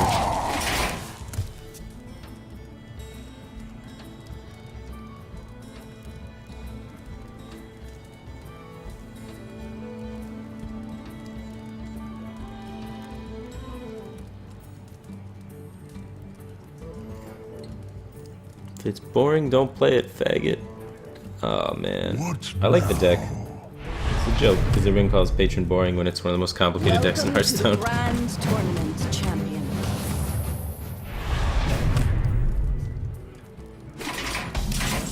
Fuck. That's a lot of armor. 3, 6, 7, 8, 9. Back to work. So let's execute this and keep pushing damage.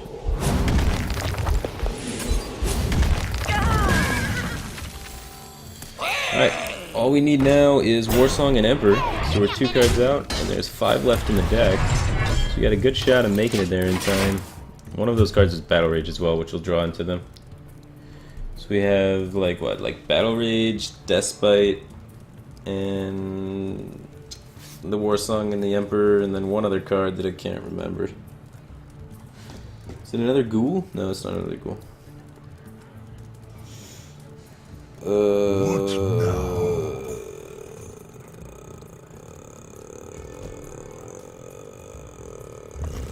I don't know.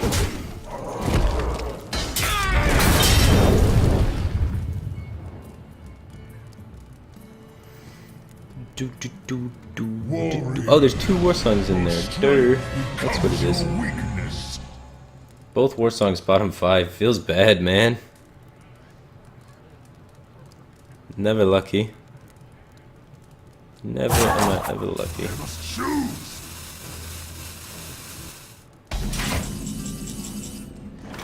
Oh, sometimes lucky.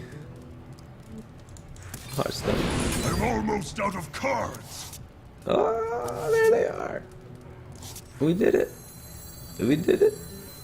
By the power of Ragnarok, from I have the power. Sometimes lucky.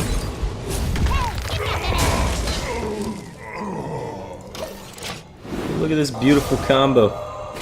10 mana from there to there. That's 1, 2, 3, 4, 5, 6 cards. 10 mana. We did it. Alright, now play a minion. I dare you.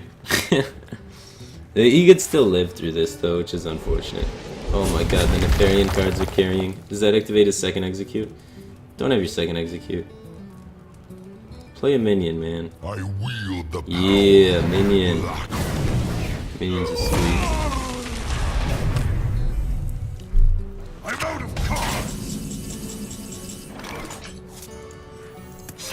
forward. They'd be thirsty. They'd be thirsty. A fight calls me. Okay, so this wants to go Give me a first. minute.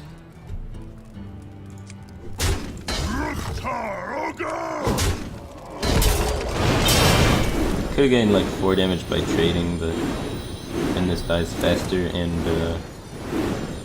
we don't want to trade the patrons in at the timing of when this would whirlwind down, so like doesn't really matter. Everyone, get in here. Everyone. So we want to get 2 whirlwinds off before we trade into the patrons, so we save the board completely. So now we want to trade in with this one, and then we want whirlwind. Everyone, get in here. Everyone, get in here. Everyone, get in here. Everyone, get in here. Hey! Everybody's in there. Nice 50 health, bro. Everyone, get in here. Everyone, get in here. Everyone, get in here. Everyone, get in here.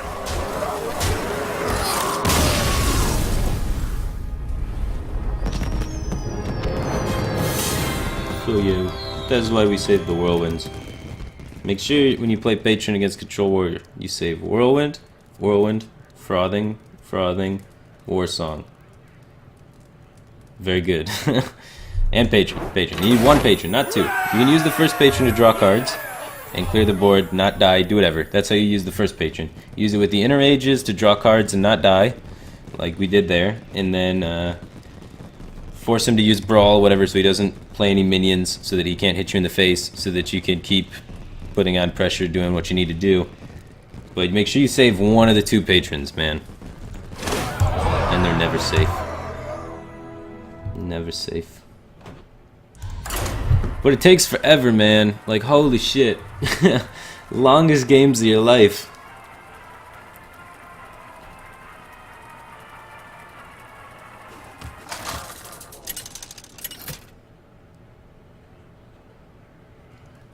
Garrosh versus Uther. I will fight with honor. Victory or death!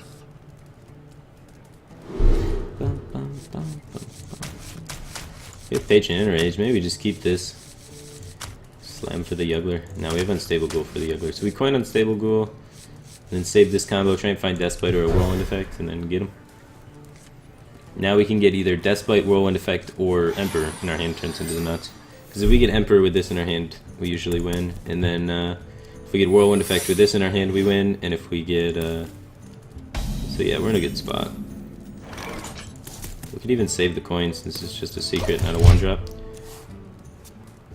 It helps with Warsong Patron in our hand. So we got a solid hand. Just so many outs going forward of things that'll make this hand turn into the nuts. So there's like nothing too spectacular right now. But as soon as we hit some key cards, the hand goes from being just like okay to being crazy good. Deathbite or Whirlwind makes these cards together crazy good.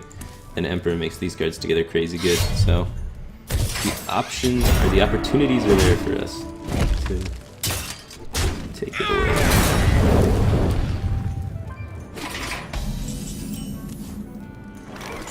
Alright, let's coin this Gnomish out there. It doesn't die on board, so it seems pretty sweet. We don't want to play Unstable Ghoul and have that just die.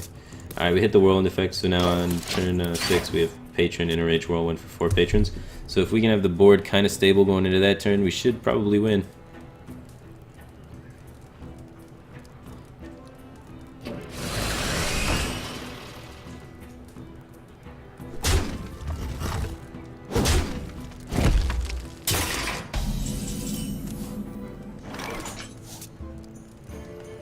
Okay. I want to Battle Rage this turn, but like Avenge could be awkward. We'll take the risk. Alright, cool. Noble Sacrifice. Favorable RNG. 1 and 5. Or 4 out of 5.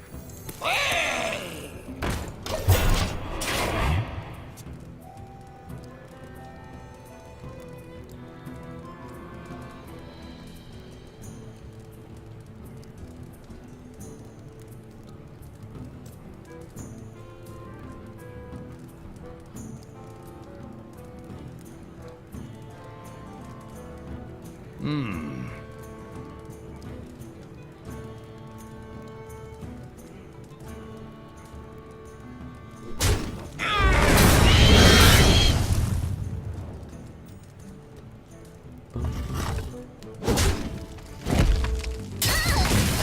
real good against real one. Reporting for duty. Reporting for duty.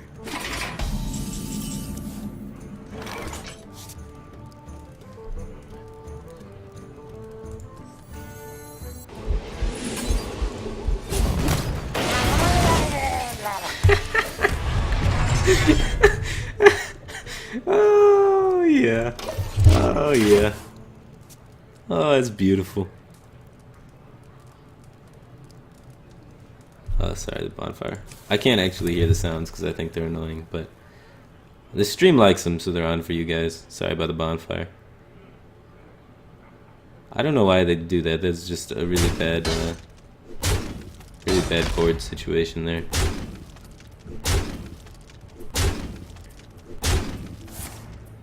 Oh man, he's got kings though. Something's gonna live.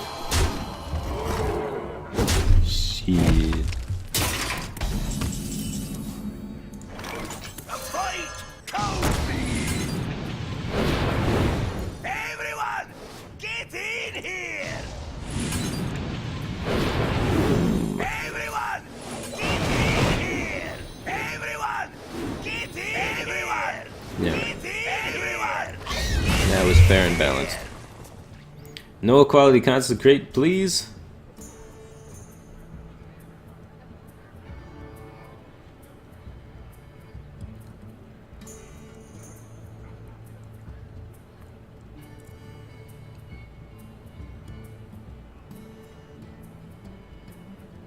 I wonder. Who am I? None of your business. Oh man, he had such a broken turn. That's not fair.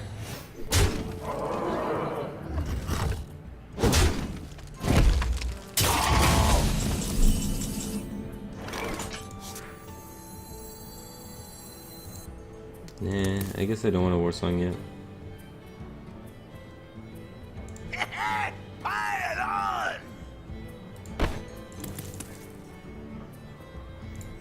Yeah, fuck it. Let's war song. Forward! Fire on! Get down! Everyone, get in here! Everyone, get in here! Wait, do I have lethal? 9, 10, 11, 12, 13, 14, 15, 16, 17, 18, 19, 20, 21. Feels bad, man. I had lethal this turn if I had done it right? No, I didn't have the mana. There's no lethal here, good. Phew! Didn't miss lethal. What's the best way to make these trades? Fire on! Like this.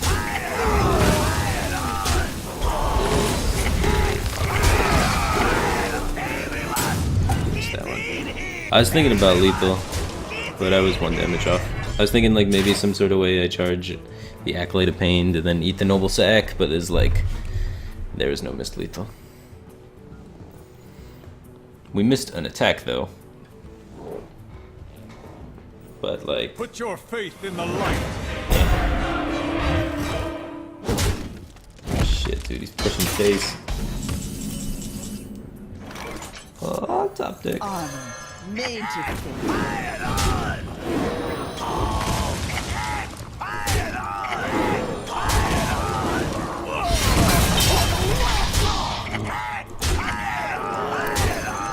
Oh shit, this time we did miss lethal. No, we were one off the other way. Okay, good. I should really count this. I was 1 damage off lethal this turn. Because you trade Armor Smith first, and then yada yada yada, and you're 1 damage off.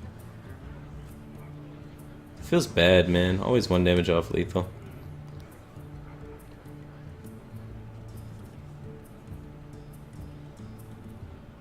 I wonder. The victory is yours. No, he's not mislethal because he's at 4, and then the armor smith hits him, bringing him down to 3. So now if we use the armor smith to pop the shield instead of the patron, we gain 2 damage because we lose 1 damage because we have to use the armor smith to pop the shield, and we gain the patron. So, and we can't play the acolyte with the deathbite and everything because it's too much mana. So there's no way we have lethal there.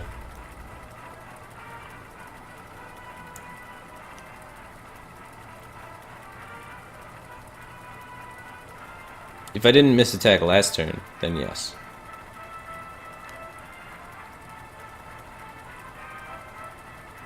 Okay.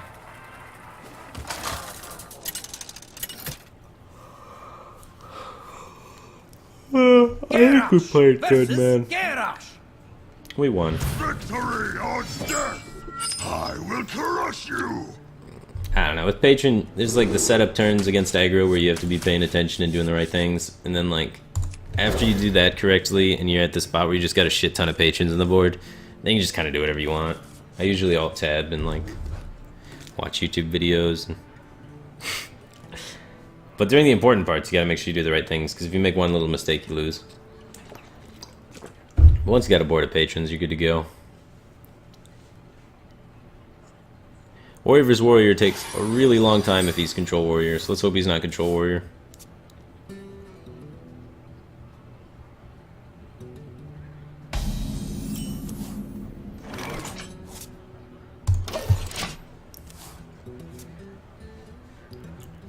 Dude, rank 14 you get Face Hunters? Dude, Face Hunters are like the best matchup for this deck.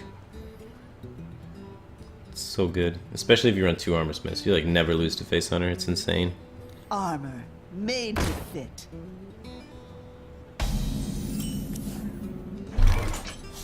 Okay. Well, let's weapon this guy down. This is good because now he can't Cruel Taskmaster or Enrage it to trade up with my Acolyte of Pain when I play Acolyte of Pain next turn. So it's a defensive play. And it also allows me to kill his Acolyte of Pain if he plays his Acolyte of Pain while I develop my own Acolyte of Pain. So I'm setting up to try and draw 2 off of Acolyte of Pain. Yes, no, I'm not going to kill this, I'm just going to drop Acolyte of Pain. And there's a chance, in some universes, that I get 2 here. Speak to me. And it's important to hit this, because otherwise he could Enrage it, or Cruel Taskmaster it, and then just crush my Acolyte of Pain. But now he has to waste a weapon charge on it, so that's good. And now he's going to make Patrons and kill me. And that's bad.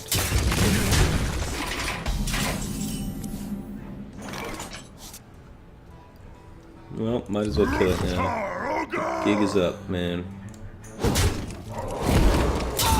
Control Warrior, want it dead. If he's Patron Warrior, then meh. I want to be developing Death by next turn anyway.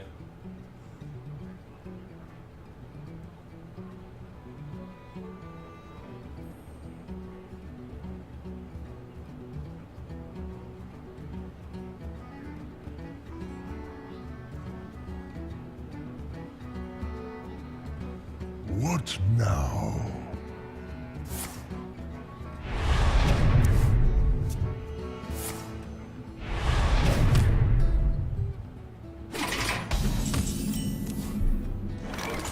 Wow, a lot of combo pieces.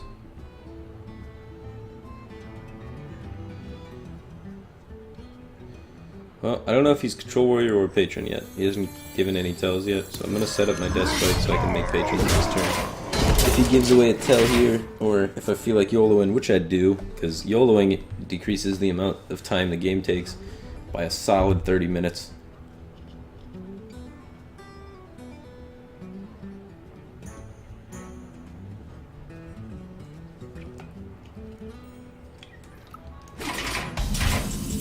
Doesn't even armor. Oh shit. He's baiting me, man. Now I'm overthinking. Alright. He would only be able to make 2 patrons and then hide him behind a ghoul. Which is super exposed against Shield Slam, but if he's patron, he wouldn't be running that most likely. God damn it, I said I was gonna said I was gonna YOLO and didn't YOLO. Shit.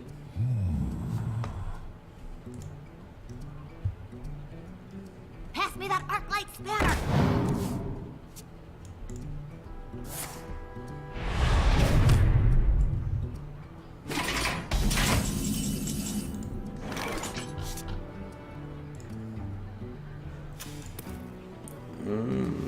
Alright, gnomish means he's patron, so let's do it. It means I can go off. Question is, will I die? We have a war song double frothing, so we could potentially wait. The fight comes. But eh. Everyone, Like we got a lot of life-ish. here.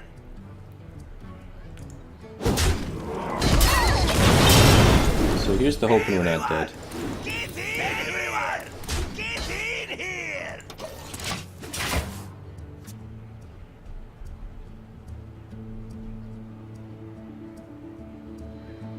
28's pretty low. 24 because he's got this. There's a pretty good chance we're dead. Don't kill me, please. You play taunts to try and save us, Captain. He's clearing. It's a good sign. We did it. It's like, this is around. Oh shit, we're dead. Never mind, he's not clearing. Let the Oh, he is clearing. speak to Why? And he's throwing away the war song. He's probably got another war song in his hand, though. Or you can full clear here. So he's got, like, execute.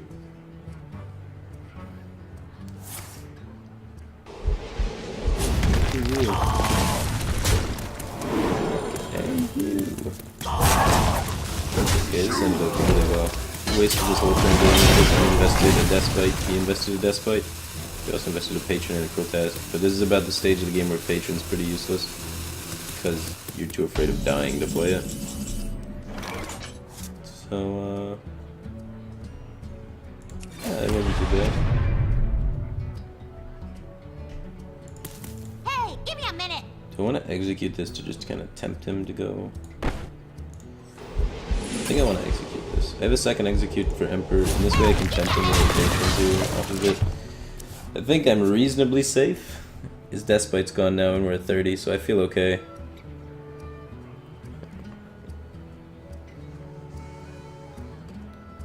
We have so many whirlwind effects that are just so hard to use. We need to find either Emperor or he needs to have some minions on play. Let the pain speak to me.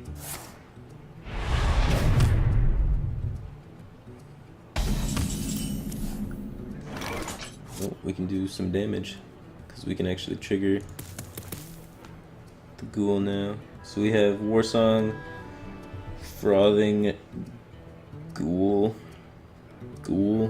Slam in a Rage. It says 1, 2, 3, 4 minions, 5, 6 minions, and 2 whirlwind effects. So that's 24, 25, 26, 27, 28, 29, 30 damage-ish. Not quite enough. And that's 12 mana. Shit.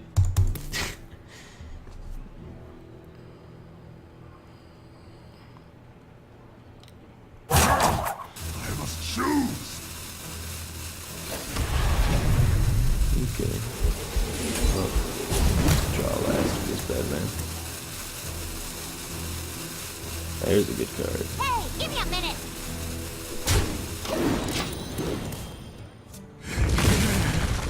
Since it was 12 mana, I gave away the slam. Like, it's too weak of a combo.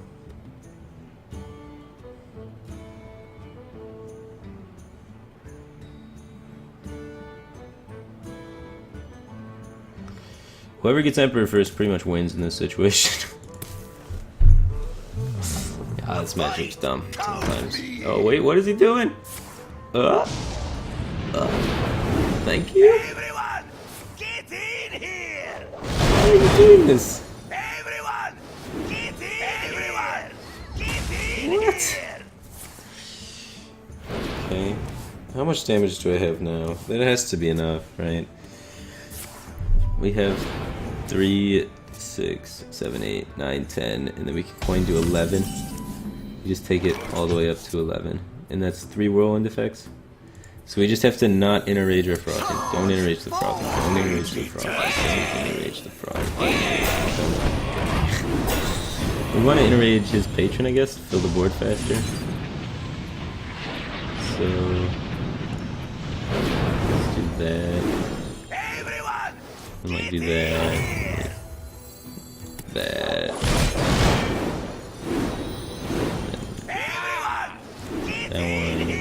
everyone, And this one. get in here. Oh shit. Oh shit. Not enough? Get in here. Everyone, This is not enough. We should have counted. We're gonna be like 1 damage off lethal again. Swear to God. here. Everyone, get everyone, get everyone, get in here. Everyone, get in here. Shit. Everyone, get in here. Nice counting, forehead. In here. Everyone, get in here. Fuck. No way.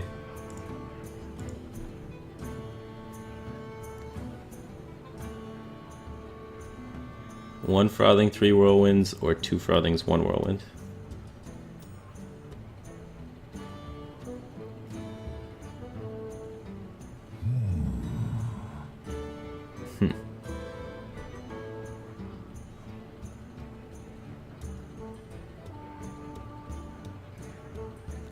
Which one was bigger, huh?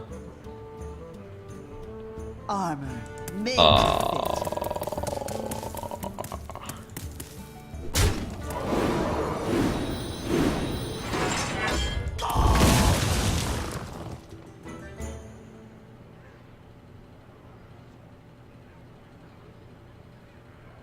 Charge forward!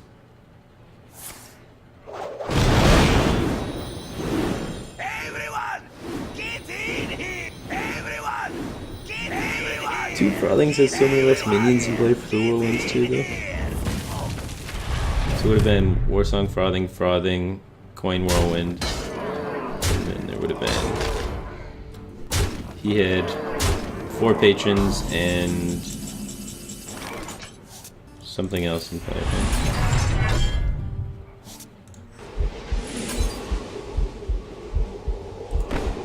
Pass me that arc light spanner.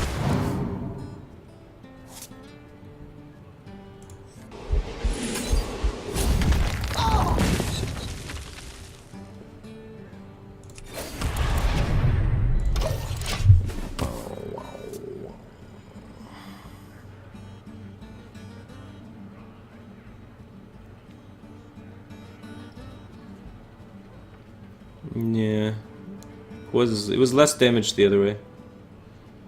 When is 2 frothings not better? When you can include way more whirlwinds, because the whirlwinds create more patrons and also the ghouls act as bodies on the board to increase the power of the whirlwinds. So it was just more whirlwinds the other way. More whirlwinds creating more board for him and having more board for me. The way I did it was more damage, I think. Everyone, get in here. Everyone, get in here. And I have there's a card we're looking for here.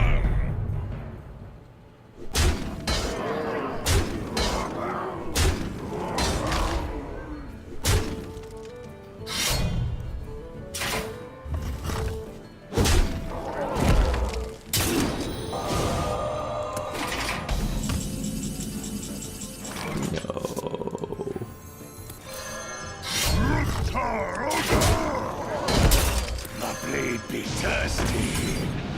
Feels bad, man. Job's done. Everyone, get in. There's 1 damage off with Warsong Commander anyway. Who had 13, he is at 14.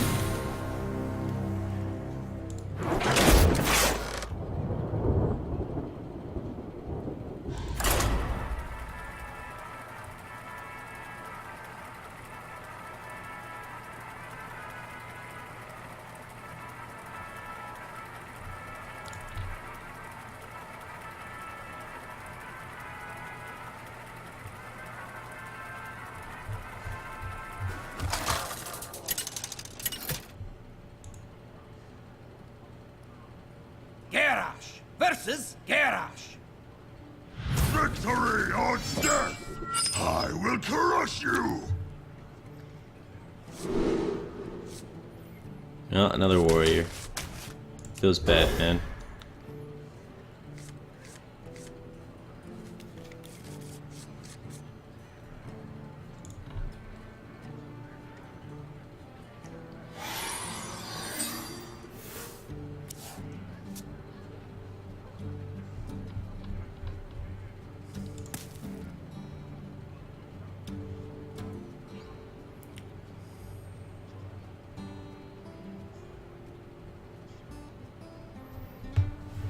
No, the 2 Frothings was less damage, man. There's 7 minions on the board with the Warsong Frothing down. And then I play Whirlwind. That would add 7 damage to each Frothing for a total of 14 damage, then 15, 16, 17, 18 damage total. Which is much less than 33. I said the Inner Rage, which would have added 2 more, and then adds another Patron for the Whirlwinds. So it adds like 4 more damage, but still 22. Not the same. So the 1 Frothing's just a lot more damage. Yeah.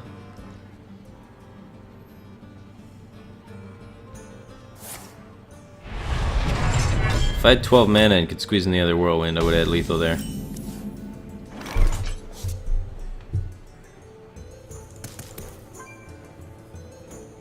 Oh, armor pass. It's not a turn. I can save that ghoul for the Whirlwind later.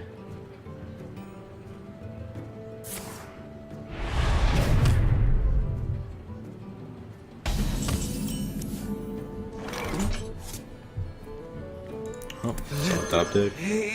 We don't want to use the Inner Rage here because we have Deathbite into Patron with Inner Rage. Into GG.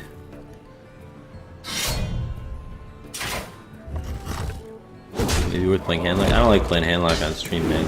They always know if I have Moltens or not. They always know. I don't know, man. It's really unlucky.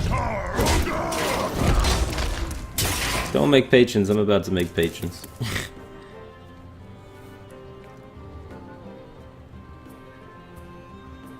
Let the pain speak to me. Armor made to fit.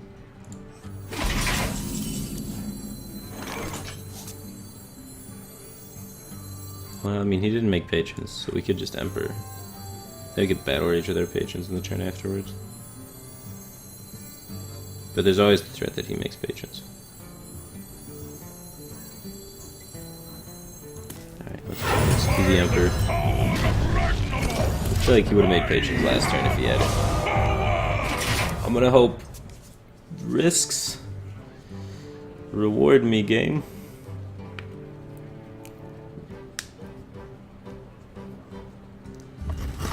If this guy's Control Warrior, we just lost pretty much. Or deal over the rest of the game if this guy's Control Warrior.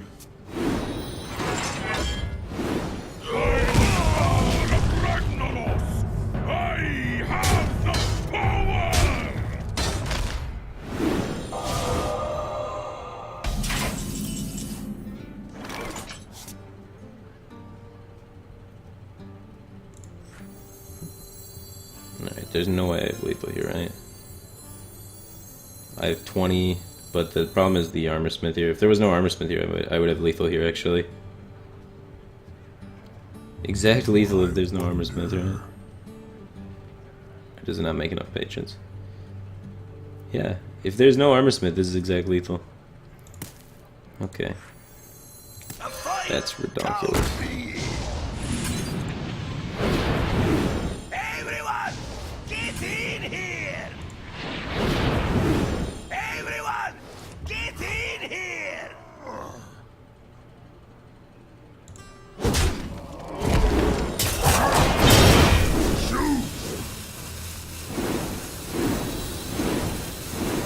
Everyone, get in! Everyone, get in! Looks pretty good. Draw some cards.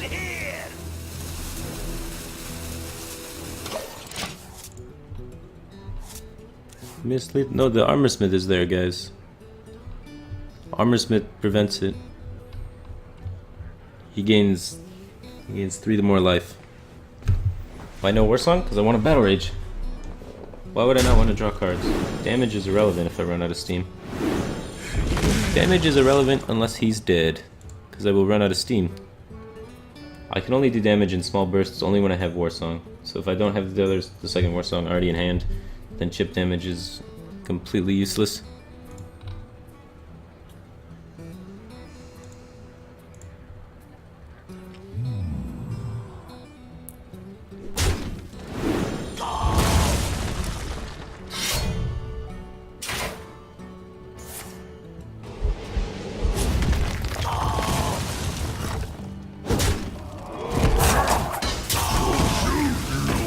How do you fit 6 patrons on the field while playing a Taskmaster?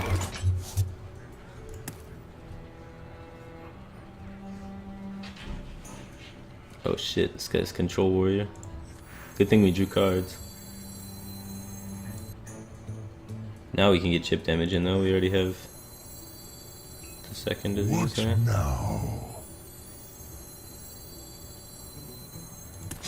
Yeah.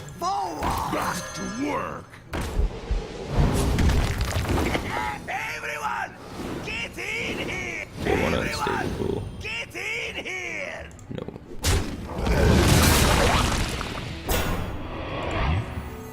Pass me that arc light spanner. Fire on!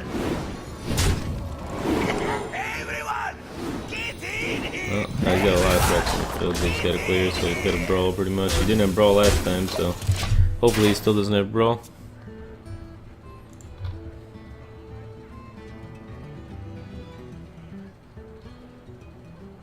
Also, I didn't have the mana to play Taskmaster, aside from the board space.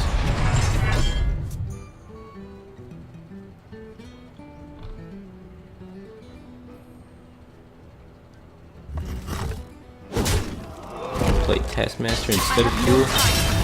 Yeah, but I can't play either of those cards with no mana.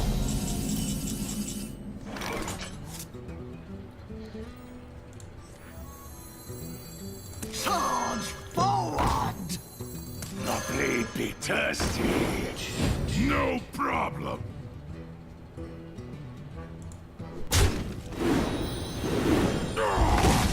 Even worth it to play Ghoul here? Isn't it better just to Whirlwind? Nah, probably whatever. Probably cool.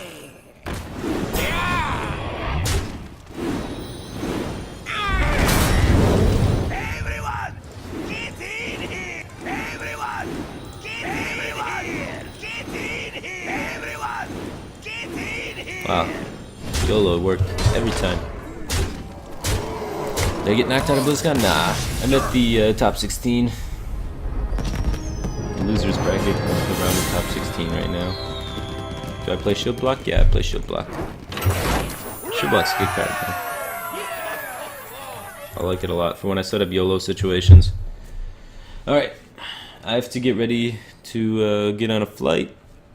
Yeah, take a power nap on my flight, and then I'll be playing my second BlizzCon round match later on today. So after my flight, you guys can check that out. It's probably gonna be on the Play Hearthstone channel.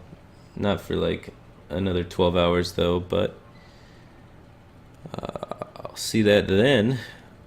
And don't forget about my open tournament. If you guys haven't heard, look on my Twitter feed.